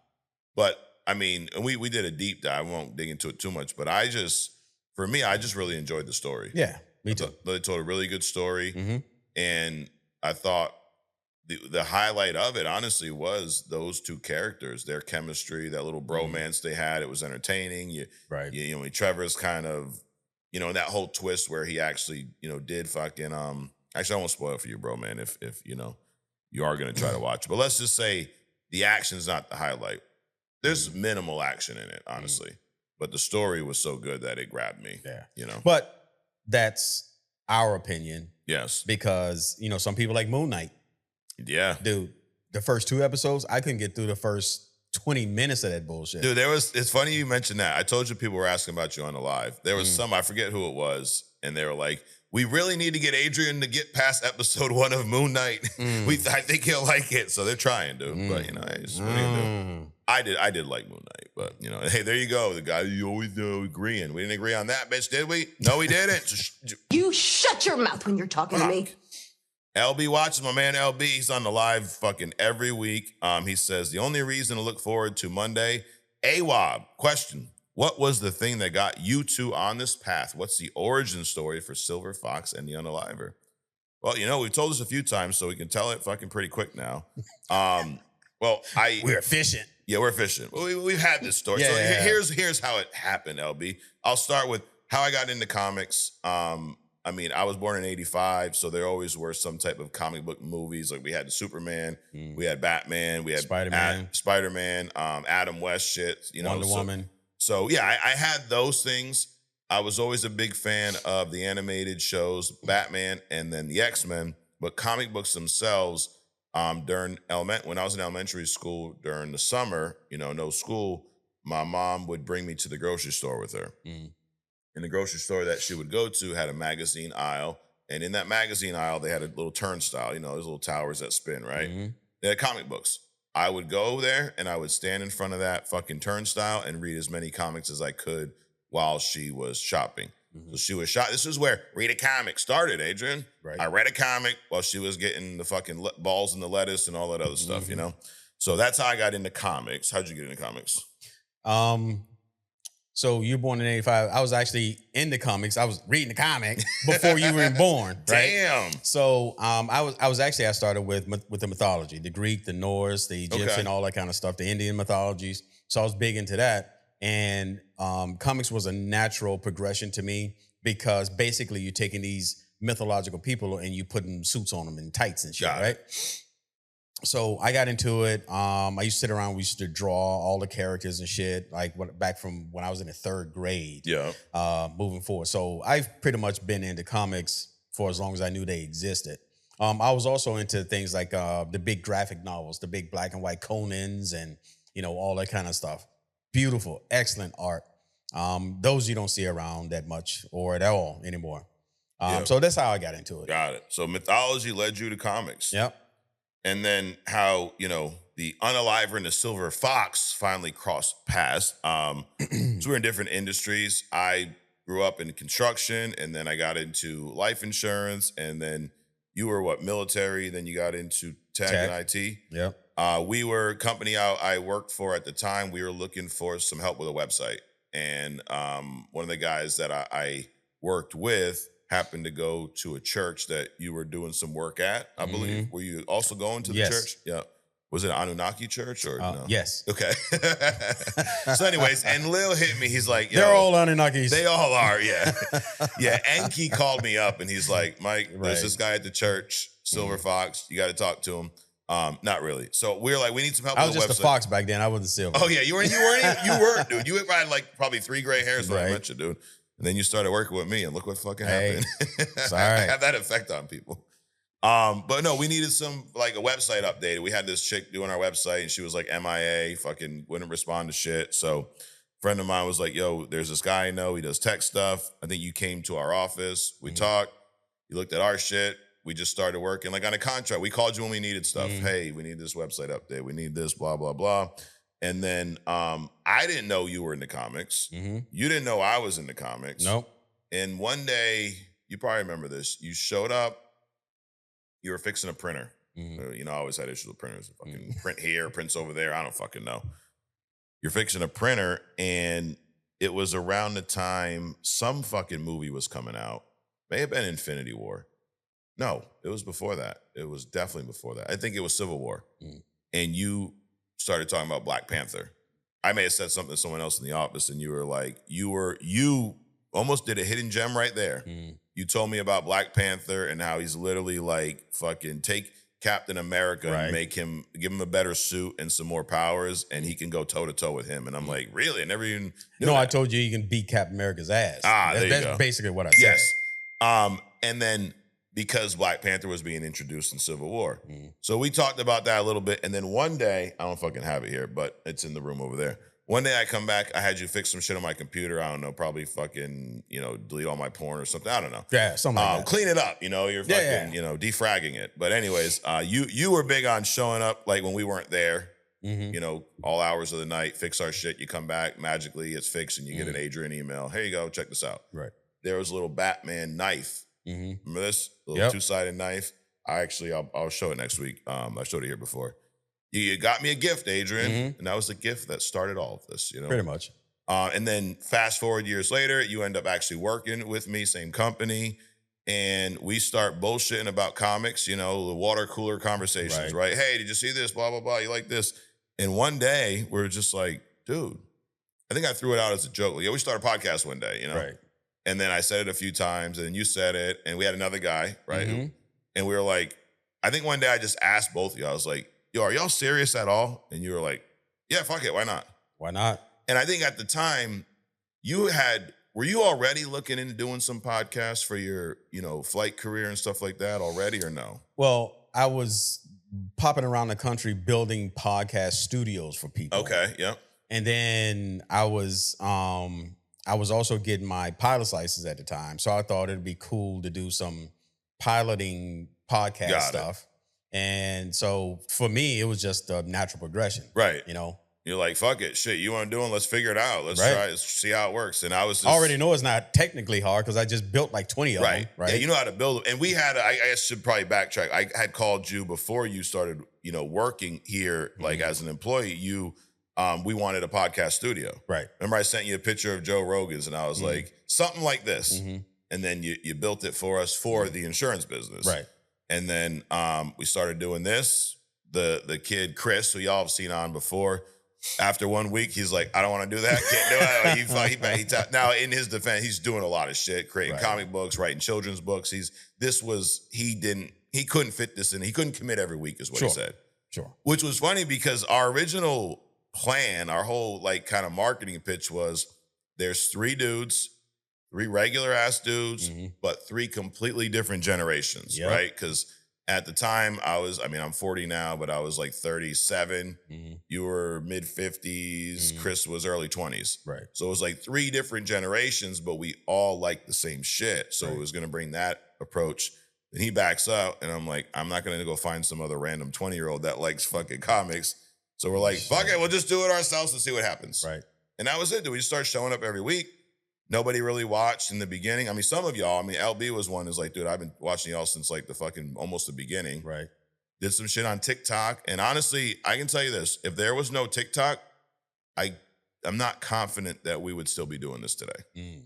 Because that's where we were getting views and interactions. And that's where most of our YouTube followers came from. Got it. And I mean, it's just become a thing, dude. It's almost like our Sundays don't feel right if we're not here. Right. Like, it's crazy. I mean, yes, it's work. I mean, I do a lot of prep and some post after, and it's a commitment that every Sunday, and if we're traveling, we got to fit it in somewhere else. But I mean, if we go by a Sunday without recording something, the world's not right, you know? Yeah, that's it. And there's a handful of people, you would appreciate this on the live Friday. There's probably 4 or 5 people that were like, I started a podcast because of you guys. Nice. It's cool shit. Yeah. So I do encourage anyone who's thinking about it, fucking do it, dude. What do you got to lose? Right. And we got a different setup, but only thing you really need is your fucking phone. Exactly. That's it. Right. A phone and a flashlight. Yep. You can gradually get to something bigger, but you don't need that to create content. Yep. You know, get a phone, get fucking 2 cameras if you need to, couple lights, some mics, boom. Who cares? There you go. But the key is just do it because you enjoy it. Be consistent. Yep. And make sure that if you're gonna, this is last thing I'll say before we move on. One of the things I researched before we started doing this, I researched a lot about podcasts with AI. And one of the things they said was sit down and write down topics for, I forget the exact number, I think it was 50 episodes. If you can have content for 50 episodes written down, you can do a podcast. Because what happens, and there were some people who said this on the live, like, dude, I started, but after 5 episodes, we didn't know what else to talk about. So you gotta sit down and make sure that you have enough content for some time. Just rough topic ideas, you know? But yeah, I encourage anyone who's thinking about it, dude, fucking try it. What do you have to lose? Well, there is the origin of the Silver Fox and the Unaliver. And then our uncle was shot by a cop, and then by a criminal, and then we went and chased them and became superheroes, and we fell into, this truck was driving by, bad acid hit both of us. Right. Adrian's beard turned white, my hair fell out, and then we incorporated and we earned all of these mutant powers, like the, telepath stuff and all that shit. And then that's when we met the Anunnaki, and then they told us to start the podcast. There we go. Sounds good. That's pretty much the story, give or take. Fact check that shit too. All right, the Captain Canada AWA boys. I'm down with all the rumors and news. Give it to us, no Diddy. Oh, yeah, that's good. Can't wait to hit the theaters again for the next Marvel movie. Mando movie looks dope, not gonna lie. Oh yeah, dude, there's the Mandalorian Grogu movie that's coming out later this year, I think in May. Okay. That it does look right. I gotta fucking watch that last season. I still haven't seen that, but it does look pretty good. And then Cap says, Adrian, you need to stay up late so you can be on the live. It's Friday, man. Yo, 6 o'clock, I'm shutting down. Yeah, right? AM or PM. For real. Iron Man line on Avengers to Thor referencing Shakespeare was actually improv by RDJ. Fun fact. Yeah, that's cool. When he says, does mother knoweth you weareth her drapes? That was improv. A lot of people hating on Falcon and the Winter Soldier show, but I actually think it was solid. Not top 5, maybe 6, but definitely not crap. Yeah, I think it was pretty good too. And the snow up here is also not melting. I'm done with winter too. You're in fucking Canada, bro. Canada. That's what we're going to call you when we make you our 51st state, Canada. Right, there you go. Bloody Knuckles show, I would love for movie to start with Doom talking about how he's been through multiverse, explaining incursions, and showing him stepping all over dead Kangs, showing him ripping Thanos' spine out like this motherfucker did right here. Look at that. Look at Thanos. Look what happened, bitch, when you fucked with the goat himself. Oh, now I'm fucking it up. Mother. There you go. There we go. Look at that. That's a lesson in leave shit alone. Exactly. Yeah, I got too excited, and showing him ripping the spine out and maybe something else. Do you flash the Tobey scene without Deadpool? Yeah, I'd be down with that, dude. Charles Mon says, I'm an old head and I was excited to see Thanos. I remember reading the Infinity Gauntlet when I was a kid or when it came out and I freaked out. What about you, Adrian? Because I was, when I first saw Thanos, I was like, who's this Barney looking motherfucker? When you first saw him in Avengers, were you like, oh shit, Thanos is a big deal? Did you care about Thanos or no? No, I didn't. It was just because for as long as I've been reading comics, and again, like I said, if somebody comes down here today talking about their God, you got to show me some shit because I think big, right? Yeah. And when you start thinking about like the Celestials, I mean, Galactus is a regular person to me in the comics. Got it. So Thanos is just another, powerhouse to me. Nothing special. Gotcha. I didn't even know who the fuck he was. It's this bitch off my screen.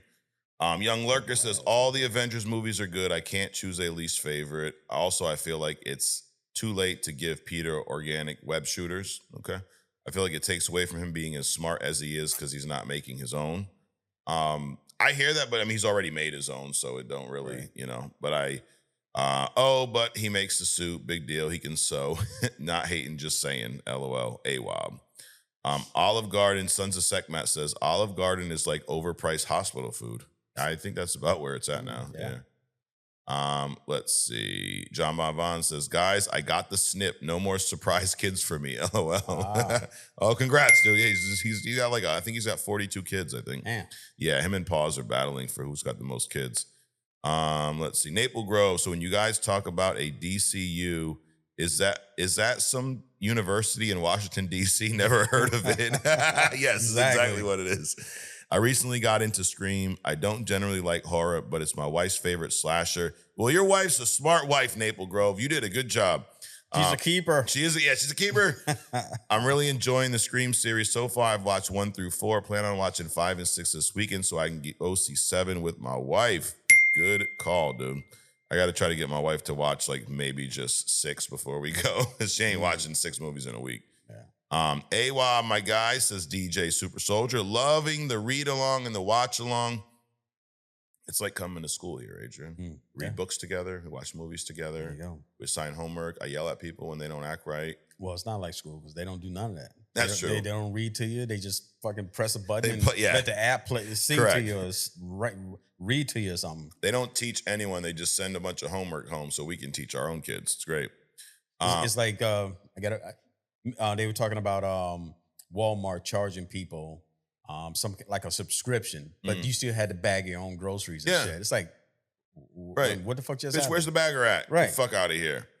Hyping the build to Doomsday and Secret Wars more and more each week. Well, that is the plan, so I'm glad you feel that way. Another 5-star hitting gem from Adrian. Oh, we got one coming up next too, bro. Top 5 MCU shows. Let's see. 5, Falcon Winter Soldier. 4, Wonder Man. 3, Loki. 2, Daredevil. 1, WandaVision. You said Wonder Vision, but I know what you meant. Mike, where's Mike Check gone? It was on a break. We were on a little break, me and Mike Check. We had to figure some shit out. But Mike Check's coming back this motherfucking week. I promise you that. I don't know which day, either Wednesday or Thursday. It's a lot of shit going on. I don't know, dude. Sounds like you saw a van out the window. Oh yeah, cool down for a little bit. No more. The white van was there, dude. Sons of Sekhmet says Batman versus Dr. Doom, and both have prep time. Who's winning? I'm going Batman. Batman. Let's see. Ken Shakur says y'all are tripping again. Taco Bell is dope. No, it's not. Taco Bell is shit. Taco Bell is the fucking food equivalent to X-Lax. I was gonna say Taco Bell is X-Lax. Yep. Sons of Sekhmet says, hey, if you are race swapping, I want to be Adrian Standen. I'm an older white guy with a graying beard. I even eat the Wendy's chili. All right, you're in, dude. Yeah. We want to race swap Adrian. And then let's see, we got a couple Spotify. I got a shout out to the people on Spotify. Let's see. Anthony Pascalino says, yo, if they actually use a Spider-Man mutation for Brand New Day, it would almost give Doomsday a run for its money. Just my opinion, Spider-Man is my favorite, so I may be biased. You are very fucking biased because making him a fucking spider would actually not give Doomsday a run for its money. I don't think it might fucking have some people tune out. Right. But he says, AWOB, though, fellas, have a great week. Well, you have a fucking great week, too, dude. You can be wrong and have a great week, but it's your own opinion, so... let's see. Mad Rabbit Ideas. Icon was the first heavy hitter in Milestone Comics. Icon was in Young Justice at times. Awesome killer character. He needs to be out and about way more. Dude, what? These are like old fucking comments. Where the fuck? Fucking Spotify. Let's see. Here we go. Boom. Oh, and then the last one, Nate says, AWOP, as a Pats fan, I would like to say Drake May would be a great QB moving forward. That being said, after the bowl, his new nickname is Fake May. Yeah, I don't want to hear any motherfucking shit about Drake May. I went to the barbershop. Anthony also says they should make a shirt with Mike yelling that at the back, and it says, read a comic. I went to the barbershop, dude, and not my barber, who you know. Mm-hmm. One next to him, my boy Mike, is a big Drake May glazer. And I said, I don't want to fight. You don't fucking say anything today about Drake May. No bullshit. He was a fraud. He didn't do shit. He stood there and got hit and didn't throw the fucking ball. He's a fake. He's a fraud. No more. So, yeah, I mean. Did he cry? No, he didn't. Nope. Fortunately, no, he did not cry. Other people do cry when you call things. He did not. So that's always good. All right, that is We Respond. What's next, you guys ask? We should change the name of this segment to 5-Star Hidden Gem. I think so, because you always deliver a 5-star one, Adrian. And this week, who is the hidden gem? Is it all Oprah? Right, so this was Oprah. This was a who? Oprah? No, okay, no, not at all. Bill Gates? No, close. Okay. So this was a recommendation from a few weeks ago. So I was going back through my notes because, believe it or not, I do write down, the request sometimes. So this person, and you hear this stuff, and it's like, where are these people in the comics? Because you don't see them, right? So this week's hidden gem is Exodus. Okay. Right? So Exodus is a mutant, but his name was Bene du Paris. He was born in the 12th century. He was a French knight who fought in the Crusades, and he went on this mystic power search in Egypt, ran into Apocalypse, and Apocalypse tested him and awakened his mutant powers, right? And then buried him for fucking 300 years. So I don't know what that was about, but that's kind of cruel. So I'm going to give you the powers to survive this burial that I'm getting ready to hand down to you right now. Shit. So, but he is mad. He's like crazy strong and shit, right? So, but not only is he already strong, but his strength also comes. It's like the Hulk. The madder Hulk gets, the stronger he gets. Well, this cat, he's strong, but he's not Hulk strong. But his powers are. I get to the powers. So his role in the Marvel universe. Now, unfortunately, you know how we had the Sentry with the head with the crackhead shit. Oh yeah. And then Booster Gold was a thief who stole some shit and came back here so he can be popular. Well, this would be the equivalent of a mutant Hitler. Shit. Right? So he's a mutant supremacist and religious zealot. Oh, I thought you were gonna say everybody loved him. Huh? I thought you said he's like Hitler, everybody loved him. No. Now, the interesting thing about, and this kind of puts a spin on your boy Magneto, if he was a mutant supremacist and religious zealot, why was he like Magneto's lieutenant? Right? Guilt by association, right? So he's a longtime ally of Magneto, often serving as a lieutenant or enforcer. He was a leader of the Acolytes, which is a militant mutant faction, a reoccurring antagonist of the X-Men, and more recently a member of the Quiet Council of Krakow, helping govern mutant kind's new nation state. So he's like Magneto, where he's all about the mutants, but he's like fanatical about it kind of shit. And he uses his powers like Magneto to protect the mutants, but he'll go like to the extreme. Yeah. And the thing about it is that the more extreme he goes, the stronger his powers get. So he's an omega level mutant with no limit to his powers, but it's not just one power though. Yeah. So he's identified by being a fanatical devotion to mutants. He's a medieval knight. He has the medieval knight's sense of honor twisted by absolutism, a belief that mutants are destined to rule. And he's not like Magneto, where he's like, well, mutants can rule. We have the power. We just don't want to. Yeah. Right? Well, he's like, well, mutants are gonna fucking rule. You got no choice. Right. And he has a tendency to interpret events through a religious and mythic lens. So you know how you read the Bible and you come up with your own version of what that means, and then you start teaching all your people all this bullshit. Of course. It's kind of like that. So let me read this passage here, and I'm going to interpret it my own way, and then we'll move forward with that. So he's not a simple villain. He's a zealot whose unwavering faith makes him both inspiring and terrifying.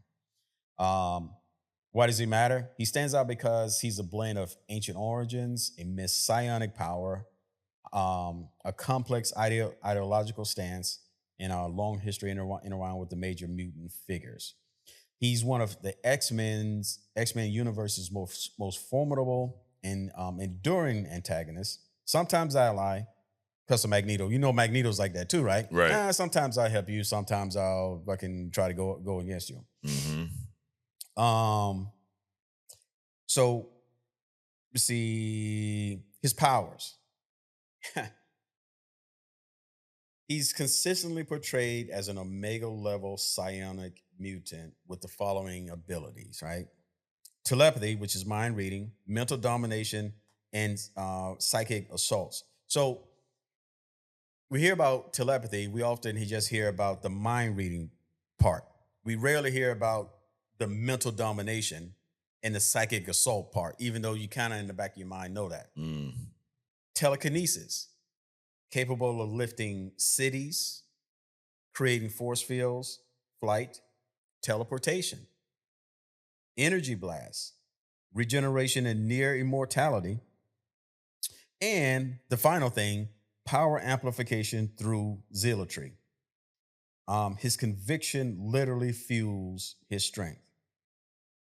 So with all of that going on, all he's got to do is be more convicted about what it is that he's trying to do, and he can actually get stronger. Yeah. So his major story arcs, the Crusader Awakens. He begins as, Bennett du Paris, a knight in the 12th century. His quest for divine purpose leads him to Apocalypse, who awakens the mutant power and seals him away for centuries. When Magneto discovers him in the modern era, Exodus becomes his right hand. He leads the Acolytes, enforces Magneto's will, and clashes repeatedly with the X-Men. This old boy right here, this motherfucker. Yep. One of his most iconic arcs, he attempts to exterminate humanity on Genosha and battles the Avengers and the X-Men simultaneously, in which he is able to do. It's one of the clearest demonstrations of his raw power and fanaticism. In the Krokan area, he becomes a political and spiritual leader. He treats Hope Summers as a Masonic figure and shapes Kroka's religious identity. And this is the most nuanced version of him. Still a zealot, but now kind of a statesman, right? So it's like War Machine becoming a politician. Got it. He plays a major. What is this shit on his hand? What power is this? Probably his telekinesis. His psionic energy blast. Okay. Right. He plays a major role in the alternate future created by Mr. Sinister. His faith becomes a literal source of power, and he leads armies in cosmic scale conflicts. So specifically with his powers, his most impressive stuff, so he can actually hold his own against Magneto in a direct power clash. Shit. Lifting and manipulating massive structures, creating force fields strong enough to withstand combined X-Men assaults. Overpowering his telepathy, overpowering multiple telepaths at once, mind controlling large groups, resisting psychic attacks from high-tier telepaths. His energy manipulation, he can fire psionic blasts capable of leveling structures and draining life energies from others to heal himself. Fuck that bitch. You don't need those 50 years. I got him now. He can transport himself and others across continents. He can actually block or hijack other teleporters' abilities.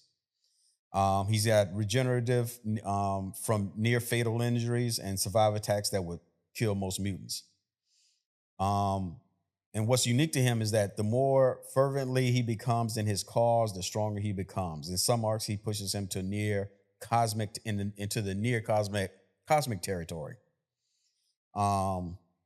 So comparing him to other Omega level mutants, if you compare him to Jean Grey with telepathy and telekinesis, Jean is more refined and versatile. Exit is more brute force. but without the Phoenix Force, they would be roughly comparable. Yeah. Magneto is more, when it comes to the magnetism, Magneto is more experienced and tactically brilliant. Exodus can match him in raw power and force because he has more different types of powers. Their classes are usually stalemates for most of the part. Compared to Legion, reality warping, Legion outclasses almost everyone when he's stable, but of course that's his Achilles heel. Exodus is more consistent and reliable. When you compare him to Hope Summers, Hope can copy and amplify Exodus's power. Exodus reverses her as reveres her as a messiah. So he basically can't go up against her because he'll be like the Punisher with Captain America. He would just let her beat her, kind of a deal. But if you put them two together, they're terrifying. So compared to Storm with the weather manipulation, Storm's power is elemental and global in scale. Exodus psionics give him more versatility. Compared to Iceman, we just talked about, Bobby ain't no bitch. Nope. Iceman's upper limits are absurd. Global freezing, body duplication. Exodus is more combat focused and immediate. Actually, Iceman wins in most of these battles, which tells you how badass he is, right? He's not just a fucking snowball walking around town. He's not Frosty the Snowman, bitches. Right. So he's not the strongest Omega mutant, but he's one of the most well-rounded. High-tier telepath, high-tier telekinetic, teleporter, energy manipulator, immortal zealot, and power boosted by faith. So he's overall one of the most powerful. But like, where is he? I mean, I've never heard of Exodus. Never heard of him. Right. Now he's also superhumanly strong. He's not like Colossus or the Hulk. He's like in the 10 to 25 range. So he's like an Asgardian when it comes to strength and durability. Okay. He can lift several tons of muscle alone. Obviously overpower normal super soldiers. I don't even know why they put that in the same sentence. I don't know why. So because a super soldier can't lift a ton. Correct. Not at all. So this cat, where would you put him? Where could you put him in the Marvel universe where he wouldn't like overshadow somebody? It's probably the reason why you don't really hear about him, because he's so powerful. It's like the Sentinel. You don't really hear about him because when he shows up on the scene, he's pretty much going to wreck everything, right? Yeah. So how much can he lift telekinetically? What is telekinesis? So while he can't, he's the 10 to 25 ton range with his muscles alone, telekinetically, thousands to millions of tons. So, damn. Pretty fucking a lot. Yes. So what is it? Effectively, which he's demonstrated feats in the multi-million ton to city scale range. So literally like Magneto, when Magneto lifted that mountain. So that kind of shit. So anyway, Exodus, now a true hidden gem, dude. So Thank you. Shout out to whoever recommended that. Yep. Look forward to more. Good recommendation. Unlike some of you at sometimes, John Bonfon. We remember when I know we'll always fuck up whoever he recommended. Fucking Diablo. Yeah, Diablo. Yeah, was it really Diablo? I think that's right. It was Diablo. We were blaming him for another one. Yeah. But you know what? Yeah, that was a great hidden gem, dude.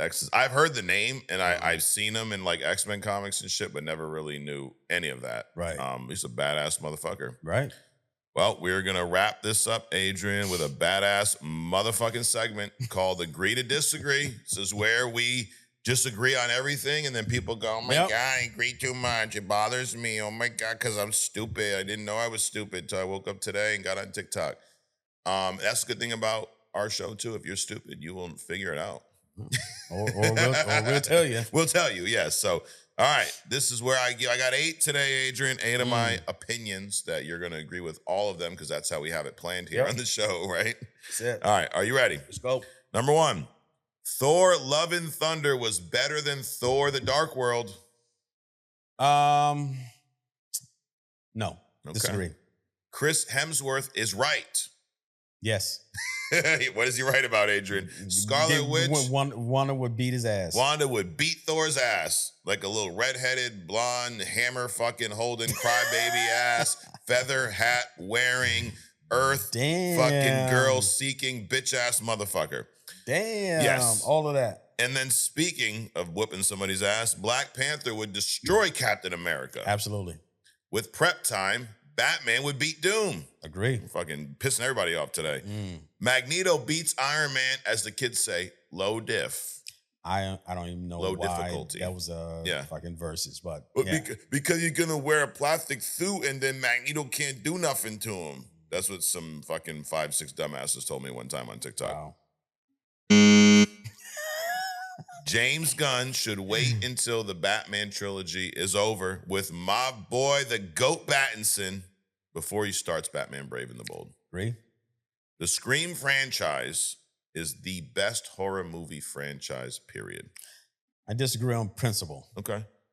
And then Captain America, Steve Rogers, surrendering in the Civil War comic was the most Captain America thing Captain America could have done. Besides convince Marvel to give us money? Yes. Yes. Okay. Agree. Yeah, there you go. Yeah, I like that. And guys, that is agree to disagree. That is that's our show. That is, as they say, the sun's getting low, big guy. Okay. It happens. Well, I thought you were gonna say it's a wrap. It's a wrap. Yeah, that too. The sun does get low. It does get low. We hate to see you guys go. You hate to see us go, but it's okay because we'll be back tomorrow on other stuff. Right. Mike Check returns this week. The Friday Only Comics live. And we'll be back next week here on Only Comics every week. It's what the fuck we do, Adrian. It's been a fun week. We talked about a lot of different shit today. Yo, the way you spelled all that out, that almost sounds like a job, dude. Yeah, it's my 4th full-time job, yeah. See, what you don't know about me, Adrian, is I have several clones. So the me that's sitting here right now makes sense. It's not the guy that's going to show up to work tomorrow. So it's a whole different one. Yeah, the unalive clones. Yes. Got it. Because of our forefathers, the Anunnaki. Yes. Which of course we're going to talk about on other stuff. Why wouldn't we? Of course. But we are going to have the Wanda Thor. So we talked about it. We said it. Chris Hemsworth agrees with us. We agree with him. I don't know how it started. But anyways, we're going to talk about that fight, that versus on other stuff. So all right. There you have it. Well, Adrian, thanks. Absolutely. Guys, thanks for watching. Subscribe if you haven't already. Go to the website, buy some shit. I don't fucking know. Read a comic if you want. Either way, we'll see you next week right here on Only Comics.